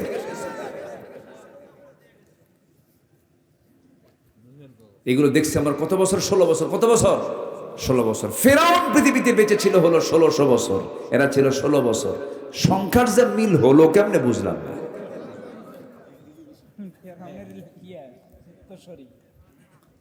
আল্লাহ তাআলা এদের কিছু উদাহরণ দিয়েছে, জানেন? আল্লাহ তাআলা এদের কিছু উদাহরণ দিয়েছে, যেরকম আল্লাহ তাআলা মশার উদাহরণ দিয়েছেন। কিসের উদাহরণ বলেন তো? মশা। মশা মশা কি করে আমাদের বলেন? কামড়ায় কিনা? মশা কামড়ায়। আল্লাহ তাআলা কোরআনের ভিতরে মশার কথা বললেন, তো কাফেররা বলল ফায়াকুলুনা মাযা আরাদাল্লাহু বিহাদা মাসালা, তোমার আল্লাহর কি দরকার ছিল যে এই মশার উদাহরণ কোরআনে ঢোকানো? এত বড় একটা কিতাব, এটা এর মধ্যে মশা কেন? বলে ফেলল। কিন্তু কেন যে মশা ঢুকালেন, এই যে এ দেখেন, বুঝবেন। আচ্ছা বলেন তো, মশাকে দেখে আমরা ভয় পাই না মশা আমাকে দেখে ভয় পাই? বলেন বলেন, আমি কি মশাকে দেখে ভয় পাই না মশা আমাকে দেখে ভয় পায়? মশারি টাঙ্গায় কে? কে মশারি টাঙ্গায়? তাহলে ভয় পায় কে? কি ঠিক আছে কিনা বলেন? আচ্ছা, তাহলে ছোট্ট মশা, কিন্তু এই মশা এত ভয়ঙ্কর। এডিস একটা মশা আছে, যার কামড় খাইলে প্রায় অনেক রোগী মারা যায় কিনা? মারা যায় কিনা বলেন? মারা যায়। তো এই মশাকে ছোট চোখে দেখার কোনো সুযোগ নাই। আল্লাহ পাক মশার উদাহরণ দিয়েছেন সূরা বাকারার মেবি 22-26 নম্বর আয়াত। আল্লাহ তাআলা এই মশার উদাহরণ, ইন্নাল্লাহা লা ইস্তাহি আন ইয়াদরিবা মাসালাম মা বাউদাতান। বাউদাতান বলেছেন, এটা গোলতা শেষে আছে, এটা মুয়ান্নাস। মশা কামড় মারে পুরুষ মশা না স্ত্রী মশা? বলেন, কি মশা কামড়ায়? পুরুষ মশা কামড়ায় না মহিলা মশা কামড়ায়? আরে মহিলা মশা কামড়ায়, এটা জানতে হবে তো, আমরা কামড়াই না। না, আবার মাদেরকে দোষ দেওয়া যাবে না। এখানে কিন্তু মহিলা না, এখানে মহিলা মশা। মহিলা কি? মশা। আচ্ছা, মহিলা মশা কামড়ায়। এই মহিলা মশাটা কামড়ায়। আল্লাহ পাক ১৫০০ বছর আগে কিন্তু মহিলা মশার কথাই বলেছেন। এই মশাটা যখন আপনার হাতে যখন পড়ে, আপনার চামড়ায় যখন পড়ে, ভাইটার এই যে চামড়ায় যখন পড়লো কোনো মশা, মশা যখন পড়লো, মশা পড়ার সঙ্গে সঙ্গে মশা আগে চিন্তা করে ওর চোখ থেকে আমি কেমন করে আড়াল হব, সে যেন না টের পায়। সে মশাটা যখন কোনো চামড়ায় পড়ে, চামড়ায় পড়ার সঙ্গে সঙ্গে সে তার মুখের সামনের একটা অংশ থেকে কিছু মেডিসিন সে বের করে ফেলে। দেখবেন দুনিয়াতে কোনো অপারেশন যদি জটিল হয়, অ্যানেস্থেসিয়া করে, অজ্ঞান করে। কি করে? অজ্ঞান করে, অ্যানেস্থেসিয়া করে। এই জায়গাটা সেলাই দেবে, অ্যাক্সিডেন্ট করেছেন, যদি আপনি এইটুকু অংশ যদি সেলাই অ্যানেস্থেসিয়া না করেন, অজ্ঞান না করেন, ওই যে ব্যথার তীব্রতা আপনার মৃত্যু হতে পারে। এই জন্য আগে অ্যানেস্থেসিয়া করে নেয়। মশা যখন কোনো চামড়ায় যখন পরে আগে করে কি? আগে অ্যানেস্থেসিয়া করে, আগে অজ্ঞান করে নেয়। ও সলিমুদ্দি এমন ভাবে আমার হুল ফুটাবো, তোর 14 গোষ্ঠী টের পাবে না। অ্যানেস্থেসিয়া করে নেয়, এরপরে হুলটা ফুটায় নিয়ে যতটুকু পরিমাণ দরকার ততটুকু খেয়ে নিল।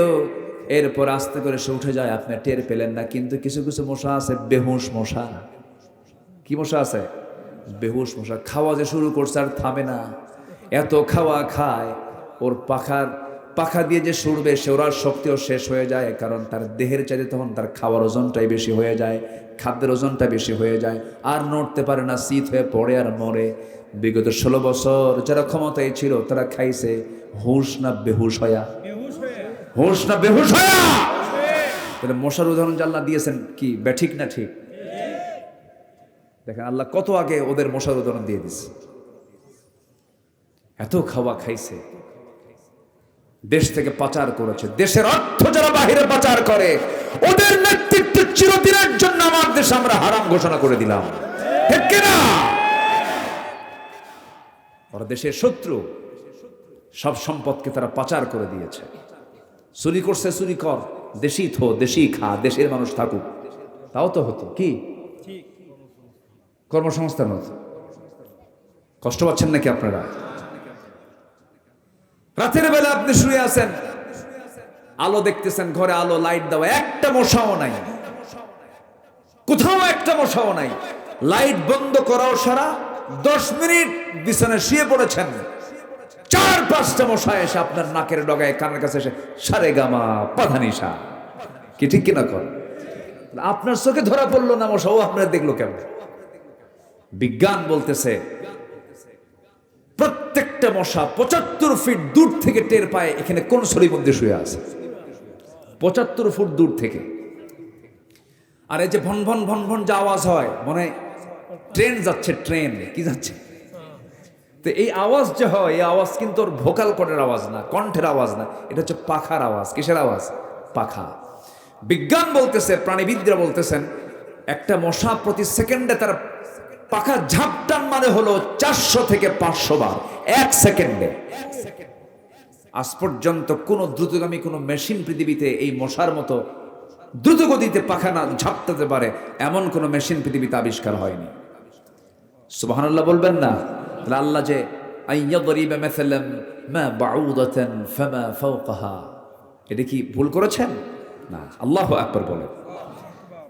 কথা তো অনেক দিকে চলে আসে, কিন্তু এই দিকে তো 12:30 বেজে গেল। আমি শেষ করে দিলাম। আলোচনা চলো, আলোচনা চলো। হুজুর মরুক, অনেক গরম তো।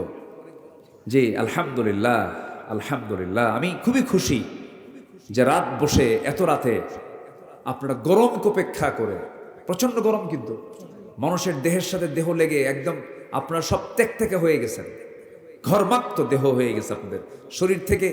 মানে এখন একটা মানে চরম একটা ভাব বের হচ্ছে, আমি ফিল করছি। উপরে আবার ঢাকে দেওয়া আছে, এর মাঝেও বসে আছেন। আল্লাহর কসম, কোরআন এর মোহাব্বত না থাকলে বসে থাকা যায় না। বলি আলহামদুলিল্লাহ, জোরে বলি আলহামদুলিল্লাহ। সম্মানিত ভাইয়েরা, তাহলে আমরা মিথ্যা বলবো না সত্য বলবো? মানুষের কিছু প্রশংসা করবো না গীবত করব? পারলে প্রশংসা করব, গীবত করার দরকার নাই। নাম্বার 9 হলো অহংকার করা যাবে না, আত্মগরিমা করা যাবে না। অহংকার কার? অহংকারটা করা কার হক? অহংকারটা কার হক বলেন? আল্লাহ অহংকার করবেন, আল্লাহর যোগ্যতা আছে, বান্দার কোনো অহংকার করার কোনো যোগ্যতা নাই।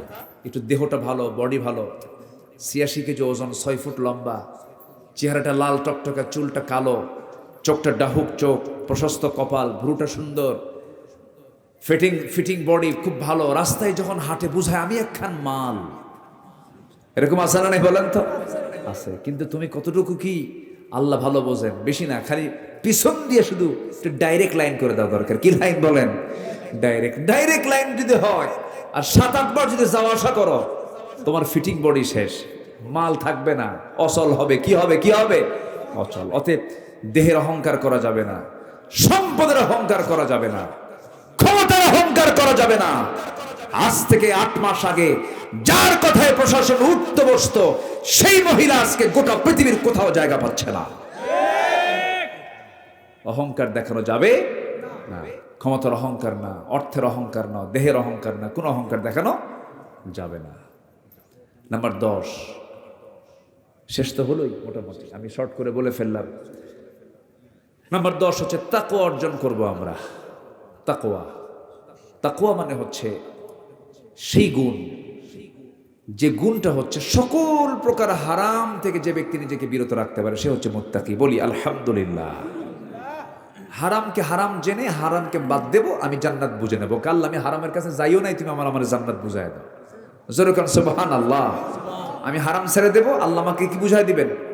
জান্নাত বুঝাই দিবেন। আসুন আল্লাহ পাক আমাদের নফস, আমাদের কলব, আমাদের রূহকে সুন্দর করে সাজানোর তৌফিক দান করুন। জোরে বলি আল্লাহুম্মা আমিন। নফস হচ্ছে লেজিসলেটিভ, এরপরে রূহ হচ্ছে অ্যাডমিনিস্ট্রেটিভ, আর কলব হচ্ছে ফেডারেটিভ। এই তিনটাকে আমরা অত্যন্ত সুন্দর যত্নের সঙ্গে আমরা এটাকে লালন করব। নফসকে প্রশ্রয় দেব না খারাপ কাজের জন্য। যুবকরা নোংরামি করবা না। বিয়ের আগে কোনো প্রেম হয় না, প্রেম হবে হলো বিয়ের আগে না বিয়ের পরে। বিয়ের আগে করে ফেলবে, ওই যে যেটা হাইব্রিড হয়, হাইব্রিডে কিন্তু কোনো বরকত থাকে না। হ্যাঁ, ওগুলো খায় না কেউ। মুরগি, হ্যাঁ, জি, এগুলো করা যাবে না। অকালে পাকলে অকালেই ঝরতে হয়, এগুলো করা যাবে না। প্রেম হবে বিয়ের আগে না বিয়ের পরে? বিয়ের পরে প্রেম হবে। কি বললেন আপনি? ও আচ্ছা, জি জি, মাশাআল্লাহ। তো এই জন্য যুবকেরা এগুলো করবা না, কোনো নেশার কাছে যাবা না, নেশার দিকে যাবে না, মাদকের দিকে যাবে না, কোনো জুয়ার দিকে যাবে না, ডিভাইস আসক্ত হওয়া যাবে না, খারাপ কিছু দেখবা না, চোখ দিয়ে খারাপ কিছু দেখবা, আল্লাহ তোমাকে দেখবেন। সব কিছু খেয়াল রাখতে হবে। একটা মোবাইল অপ্রাপ্ত বয়স্ক ছেলের কাছে রাখা মানে পাশে একটা মহিলাকে বসে রাখা, পার্টনার করে দেওয়া। একটা মেয়ের হাতে, অপ্রাপ্ত বয়স্ক মেয়ের হাতে একটা মোবাইল তুলে দেওয়া মানে হচ্ছে অ্যান্ড্রয়েড সেট তুলে দেওয়া মানে একটা পুরুষকে সাথে বসায় দেওয়া। আমি কি বুঝতে পারছি? এগুলো আমরা খেয়াল করার চেষ্টা করব। আল্লাহ তুমি সবাইকে বোঝার তৌফিক দাও। আসুন আমরা সময় আর ক্ষেপণ করবো না, যতটুকু হয়েছে বলি আলহামদুলিল্লাহ। আমরা এখন দোয়ার দিকে যাব। মাসিক, আচ্ছা বসেন, আমরা কিন্তু দোয়া করবো। আমাদের মূল কাজ কিন্তু, মূল আকর্ষণ যেটা আমি শুরুতে বলেছি, মূল আকর্ষণ আজকে মাজলুমদের জন্য দোয়া করবো না আমরা ইনশাআল্লাহ। আচ্ছা, বৃষ্টির দরকার আছে না নাই? বৃষ্টির জন্য দোয়া চাবেন না আপনারা? এই প্রচন্ড গরম, কি বৃষ্টির দরকার আছে? তো এলাকায় দরকার আছে কিনা ভালো করে খান। যদি না হয় তাহলে চাবো না, তাহলে তো দরকার নাই, তাহলে তো সমস্যা। আচ্ছা শোনেন, এমন বৃষ্টি হোক যেন ধান কাটতে যেন অসুবিধা না হয়, ঠিক আছে না? আচ্ছা ঠিক আছে। আল্লাহ যেন মেপে মেপে দেন। জি, আল্লাহ যেন মাপ অনুযায়ী দেন। জোরে বলে আল্লাহুম্মা আমিন। জি, ইসলামে আত্মা, নাফস, আকল, এই তিনটি কনসেপ্ট কিভাবে পৃথক, তারা কিভাবে একে অপরের সঙ্গে সম্পর্কিত, এ তো অনেক লম্বা কথা। আমি শেষ অবশ্য বলেছি নাফস, কালব এবং রূহ, অ্যাডমিনিস্ট্রেটিভ, লেজিসলেটিভ, এটা হচ্ছে ফেডারেটিভ। অনেক লম্বা কথা, তো আমি এটা বলবো কেমন। এখন ইসলামের রিবা, সুদ তো হারাম হলেও বর্তমান সময় ইসলামী ব্যাংকিং কীভাবে শরিয়া অনুযায়ী কাজ করে দাবি করে, আদতে এতে কোনো চাতুরতা রয়েছে? শোনেন, আমাদের যে মূল রাষ্ট্রায়ত্ত যে ব্যাংকগুলো, এর সুদ আছে না নাই বলেন তো?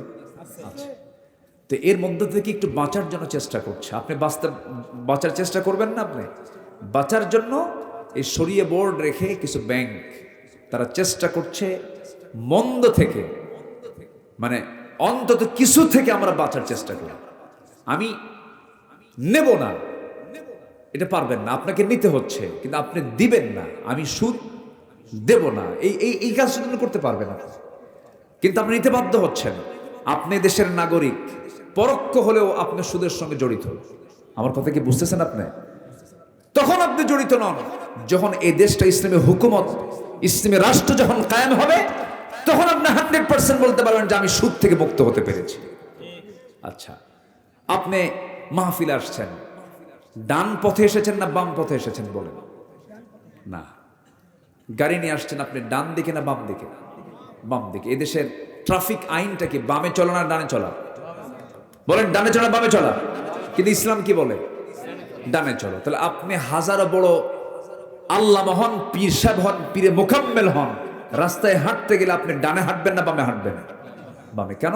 এদেশের আইনটা আছে এটা।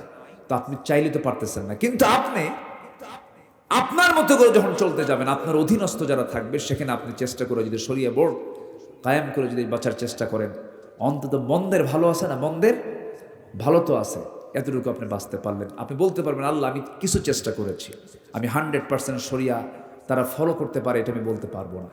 এটা কেমনে বলবো? আমার পক্ষে এটা বলা সম্ভব নয়। তবে তারা চেষ্টা করছে, আমরা চেষ্টাকে সাধুবাদ জানাই, বলি আলহামদুলিল্লাহ। জি আসেন। ওরে যে দেখা যাক ইনশাআল্লাহ। হ্যাঁ, আমরা এখন দোয়া দোয়া দোয়া নাকি আর তো কোনো কাজ নাই? ও মাসিক চাল মাদ্রাসা চলে।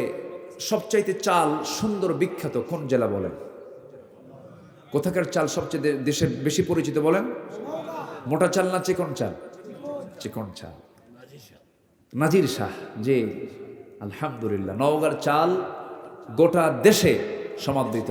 আলহামদুলিল্লাহ বলেন।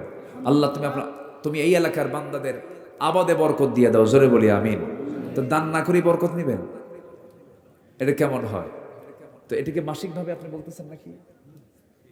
মাসিক চাউল মাসিক মাসিকভাবে যদি এক বস্তা দেয় এরকম না? আচ্ছা, প্রত্যেক মাসে কত বস্তা চাল লাগে আপনাদের মাসে? 6 বস্তা লাগে। তাহলে তো অনেক ছাত্র। তো আমি কয় কেজিতে এক বস্তা? ও 50 কেজি। এই তো মনে হয় খুব বেশি হবে না ইনশাআল্লাহ। আমি একটা মাপ আছে কিন্তু 100 কেজিতে আছে, একটা আছে না যেটা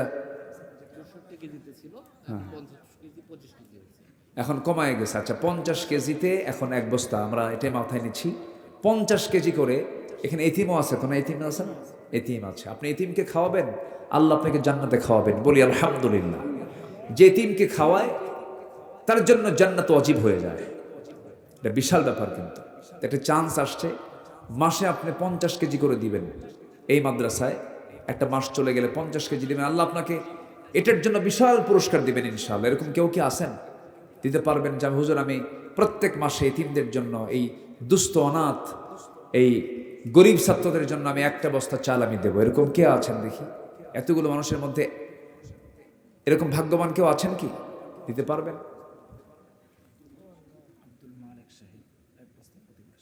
আচ্ছা, আব্দুল মালিক নামে একজন ভাই, তিনি ইতিমধ্যে লিখে দিয়েছেন তিনি 1 বস্তা চাল প্রত্যেক মাসে দিতে চেয়েছেন। 12 মাসে 12 বস্তা, অর্থাৎ কত? 600 কেজি না নাকি? 600 কেজি। হ্যাঁ, 600 কেজি হচ্ছে। জি আলহামদুলিল্লাহ। আল্লাহ তুমি তার দানকে কবুল করো। জোরে বলি আল্লাহুম্মা আমিন। এরকম কেউ কি আছেন যে একটা মাসে আসলে, একটা মাস শেষ হলেই 50 কেজি চালের দাম কত? মানে 3000 টাকা না? 3 থেকে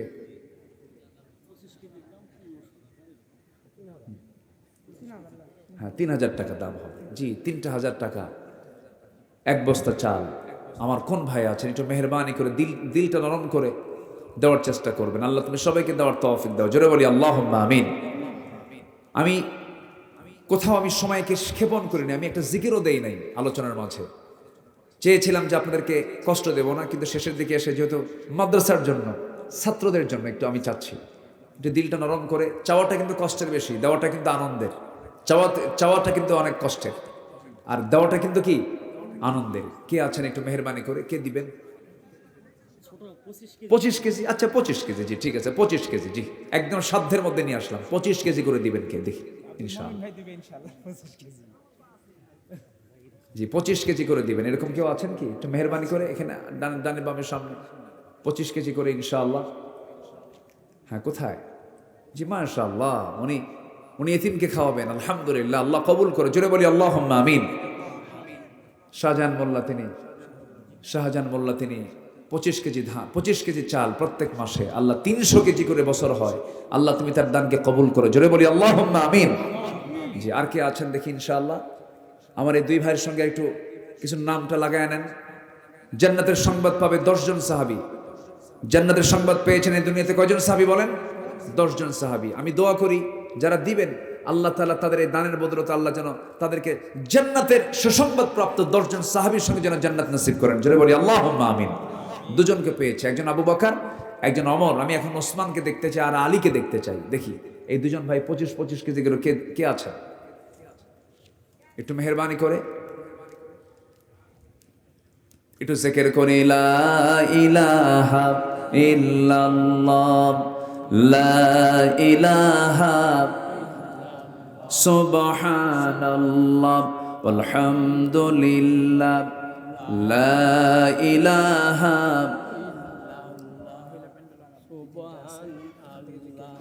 যে আমার মা বোন যারা আসছেন, মেহেরবানি করে দিলটা নরম করে আপনারাও দিতে পারবেন।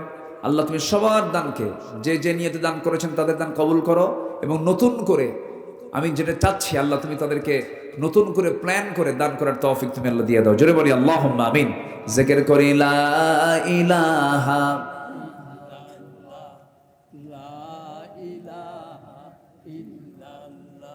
আরো জোরে লা ইলাহা সুবহানাল্লাহ আলহামদুলিল্লাহ,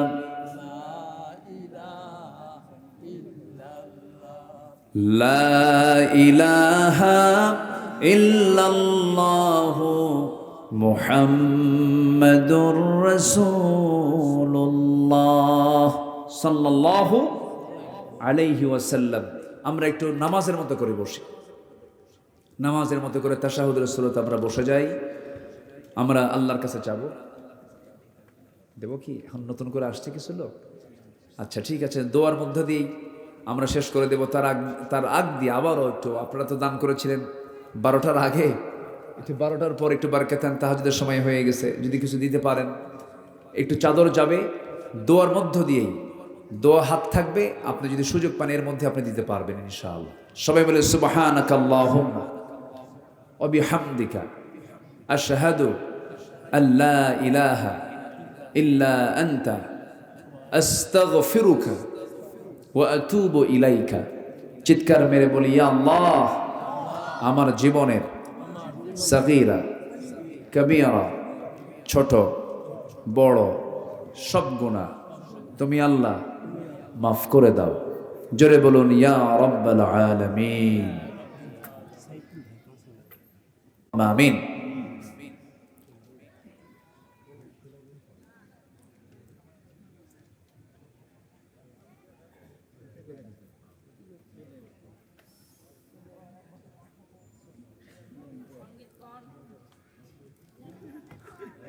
যে যে আশেপাশে অনেক মাইয়াত শুয়ে আছেন, আমরা তাদের জন্য দোয়া করব। অনেক কবরবাসী আছেন, কবরবাসী আছেন আশেপাশে, অনেক কবরের বাসিন্দা আছেন যারা অসহায় হয়ে পড়ে আছেন। আমরা সেই অসহায় কবরবাসীর জন্য আমরা দোয়া করি, আল্লাহ যেন তাদের কবরের সমস্ত আযাবকে মাফ করে দেন। জোরে বলি আল্লাহুম্মা আমিন। এই আশাবাদ কামনা করছি। অনেক প্রবাসী ভাইয়েরা আছেন, প্রবাস জীবন আছেন, তারা অনেক দান সাদকা করেছেন। শিরিন এবং সাফিয়া নামে দুজন মহিলা, একজন 1000 আর একজন 500 টাকা দান করেছেন। আল্লাহ কবুল করো, নেক নিয়ত মঞ্জুর করো, আব্বা আম্মাকে মাফ করো। নিয়ত করে দিবেন, নিয়ত করবেন আপনি, কবুল করবেন কে? আল্লাহ তাআলা। অসুস্থ আল্লাহ পাক সুস্থ করে দিবেন, রোগাক্রান্ত রোগমুক্ত করে দিবেন, ঋণগ্রস্ত দান করে আপনি আল্লাহর কাছে যাবেন এবং দোয়া করবেন, আল্লাহুম্মা ইন্নী আউযু বিকা মিনাল হাম্মি ওয়াল হাযানি ওয়াল আজাজি ওয়াল কাসালি ওয়াল জুবনি ওয়াল বুখলি ওয়া দালা'id দাইনি ওয়া গালাবাতির রিজাল। এরকম করে আমরা আল্লাহর কাছে দোয়া করব। আল্লাহ অবশ্যই আমাদের সকল বিপদ আপদ থেকে আল্লাহ পাক আমাদেরকে হেফাজত করবেন। আল্লাহ কবুল করুন। জোরে বলি আল্লাহুম্মা আমিন।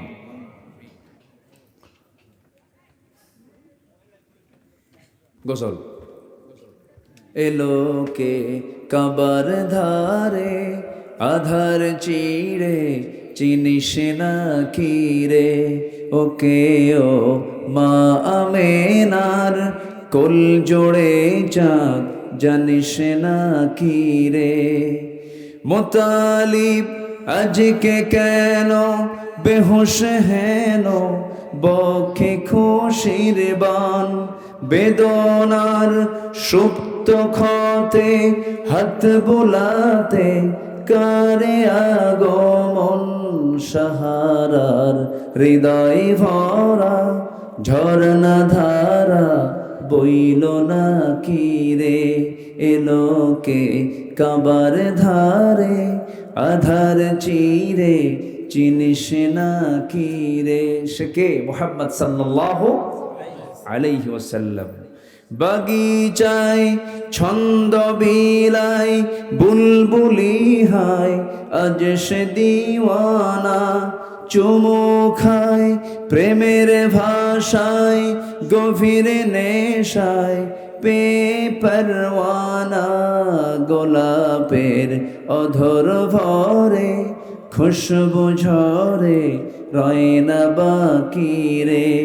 এলোকে কাবার ধারে আধার চিরে চিনিস না কি রে, ওকে ও মা আমেনার কোল জোড়ে চাঁদ জানিস না কি রে, জানিস না কি রে, জানিস না কি রে। এত আসতে মারহাবা। মাশাআল্লাহ। আসুন আমরা আল্লাহর কাছে চাবো, আল্লাহর কাছে প্রার্থনা করব। দোয়া। আল্লাহুম্মা আমিন। রব্বানা যালামনা আনফুসানা ওয়া ইল্লাম তাগফির লানা ওয়া তারহামনা লানাকুনান্না মিনাল খাসিরিন। গভীর রাত, নিঝুম রাত, ঝিমানো রাত্রিতে চাঁদের মতো হাজারো মুসলমান নরনারী নিয়ে তোমার কালাম থেকে দু তিনটা আয়াতকে সামনে রেখে যৎকিঞ্চিত কিছু কথা বলেছি, কাঙ্গাল ফিকারের মতো দুটো হাত পেতেছি। আল্লাহ, গুনার দিকে নজর দিও না, বান্দা মনে করে তামাম জিন্দেগির গুনাহগুলোকে মাফ করে দাও। জনম দুঃখিনী মা যারা বিদায় নিলেন, জিন্দেগির গুনাহগুলো মাফ করে দাও, কবরগুলোকে জান্নাতের টুকরা বানিয়ে দাও। আব্বা আম্মা যারা বিদায় হয়েছে রে, আম্মা ডাকের মধ্যে কি মধু আছে সেই তো বুঝতে পারে রে আল্লাহ। সে আব্বা আম্মার জন্য কি দোয়া তাও শিখিয়ে দিয়েছো, সবে আওয়াজ দিয়ে বলুন, রব্বির হামহুমা কামা রব্বায়ানি সগীরা, রব্বির হামহুমা কামা রব্বায়ানি সগীরা, রব্বির হামহুমা কামা রব্বায়ানি সগীরা, রব্বির হামহুমা কামা রব্বায়ানি সগীরা। বিশেষ করে মাহফিলটার আয়োজন করলেন যারা, শোনার জন্য আসলেন যারা, কিয়ামতের দিন যেদিন কেউ কাউকে চিনবে না, মাহফিল সবার জন্য নাজাতের মাধ্যম বানায় দিও আল্লাহ। আয় আল্লাহ তাআলা মাদ্রাসাকে কবুল করো, শিক্ষক ছাত্র কমিটির ভাইদেরকে তুমি আল্লাহ দয়া করে কবুল আর মঞ্জুর করে নাও। আমার ডানে বামে সামনে পেছনে যত ভাই হাত তুলেছেন, যার যা চাওয়া তুমি আল্লাহ পাওয়া করে দিও, যার যার সমস্যা তুমি আল্লাহ সমাধান করে দিও, রোগাক্রান্তকে রোগ মুক্ত করে দিও, ঋণগ্রস্তকে ঋণ মুক্ত আর তৌফিক তুমি আল্লাহ দিয়া দিও। দুনিয়া ছেড়ে কোন দিন বিদায় নেব জানি না, ডান হাতে আমল নামা না আসা পর্যন্ত আমাদের কাউরে মরণ দিও না। ফিলিস্তিনকে বাঁচাও, মুসলমানদের আকসা তুমি আল্লাহ মুসলমানদের হাতে তুলে দাও। ও আল্লাহ, কাশ্মীর জ্বলন্ত অগ্নিকুণ্ড হয়ে আছে, আল্লাহ তোমার গায়েবী সাহায্য নাজিল করো। তোমার পছন্দের বান্দা ওমরের মতো একজন বান্দা, এমন একজন নাতে তুমি আল্লাহ মুসলিম বিশ্বের জন্য পাঠায়া দাও। দুনিয়া থেকে কোন দিন বিদায় নেব জানি না, মূর্তি যখন হবে তুমি আল্লাহ শহীদি মৌত কপালে জুটাই দিও। আল্লাহ, তোমার পছন্দের বান্দা না হওয়া পর্যন্ত মরণটা দিও না। তোমার কাছে গিয়ে ধরা খেয়ে যাবো, এর চাইতে বড় মুসিবত কি হতে পারে? আল্লাহ মেহেরবানি করে আমাদের হিসাবটা জটিল না করে হিসাবটা সহজ করে দিও। আল্লাহুম্মা হাসিবনি হিসাবান ইয়াসিরা, আল্লাহুম্মা হাসিবনি হিসাবান ইয়াসিরা। কোন দিন মালাকুল মউত আসবে জানি না, কোন দিন মরবো কেউ আমরা বলতেও পারি না। আল্লাহ, মরতে যখন হবে তুমি আল্লাহ শহীদি মত কপালে জুটাইয়া দিও। তোমার বান্দাগুলোর মনের কি খবর তুমি আল্লাহ ভালো করে জানো, সবার চাওয়াকে তুমি আল্লাহ পাওয়া করে দিও। ঋণ শোধ করার তৌফিক দাও, রোগ সুস্থ করে দাও, এক কথায় যার যার সমস্যা তুমি আল্লাহ সমাধান করে দাও। দুনিয়া থেকে কোন দিন বিদায়ের সময় আসবে বলতে পারি না, তবে যেদিন মরে যাব টান মেরে ঘর থেকে বের করে দেবে রে। জীবনের শেষ গোসলটা হয়ে যাবে, মোরামং সব দেখে দেখে চলে যাবে, কবরে শোয়া দেবে রে, বাঁশ চাপা দেবে, মাটি চাপা দেবে। 24 ঘন্টা যাবে না মাথার চুলগুলো খসে খসে পড়বে, 3 দিন যাবে না চামড়াগুলো গলে গলে পোকার পেটের খাবার হয়ে যাবে। মাত্র 3টা দিন পেটের নাড়িবাড়ি সব চোখ মুখ কান্নাক দিয়ে বের হওয়া শুরু হয়ে যাবে। মাত্র 7টা দিন পেটের নাড়িবাড়ি সব চোখ মুখ কান্নাক দিয়ে সব বের হবে, কিম্বত কিমাকার চেহারা হয়ে যাবে। ও আল্লাহ, এই তো দুনিয়ার নিয়ম। মাত্র 3টা মাস পর কবর খনন করে দেখা যাবে কয়েকটা হাড় ছাড়া কিচ্ছু নাই। বুঝতে পেরেছি তুমি আল্লাহ আমার বন্ধু, তুমি ছাড়া আমার বন্ধু কেউ নাই রে আল্লাহ। সে অন্তিম সময়ে যখন চলে আসবে জাবানে জারি করে দিও লা ইলাহা ইল্লাল্লাহু মুহাম্মাদুর রাসূলুল্লাহ। আসসালামু আলাইকুম ওয়া রাহমাতুল্লাহি ওয়া বারাকাতুহু।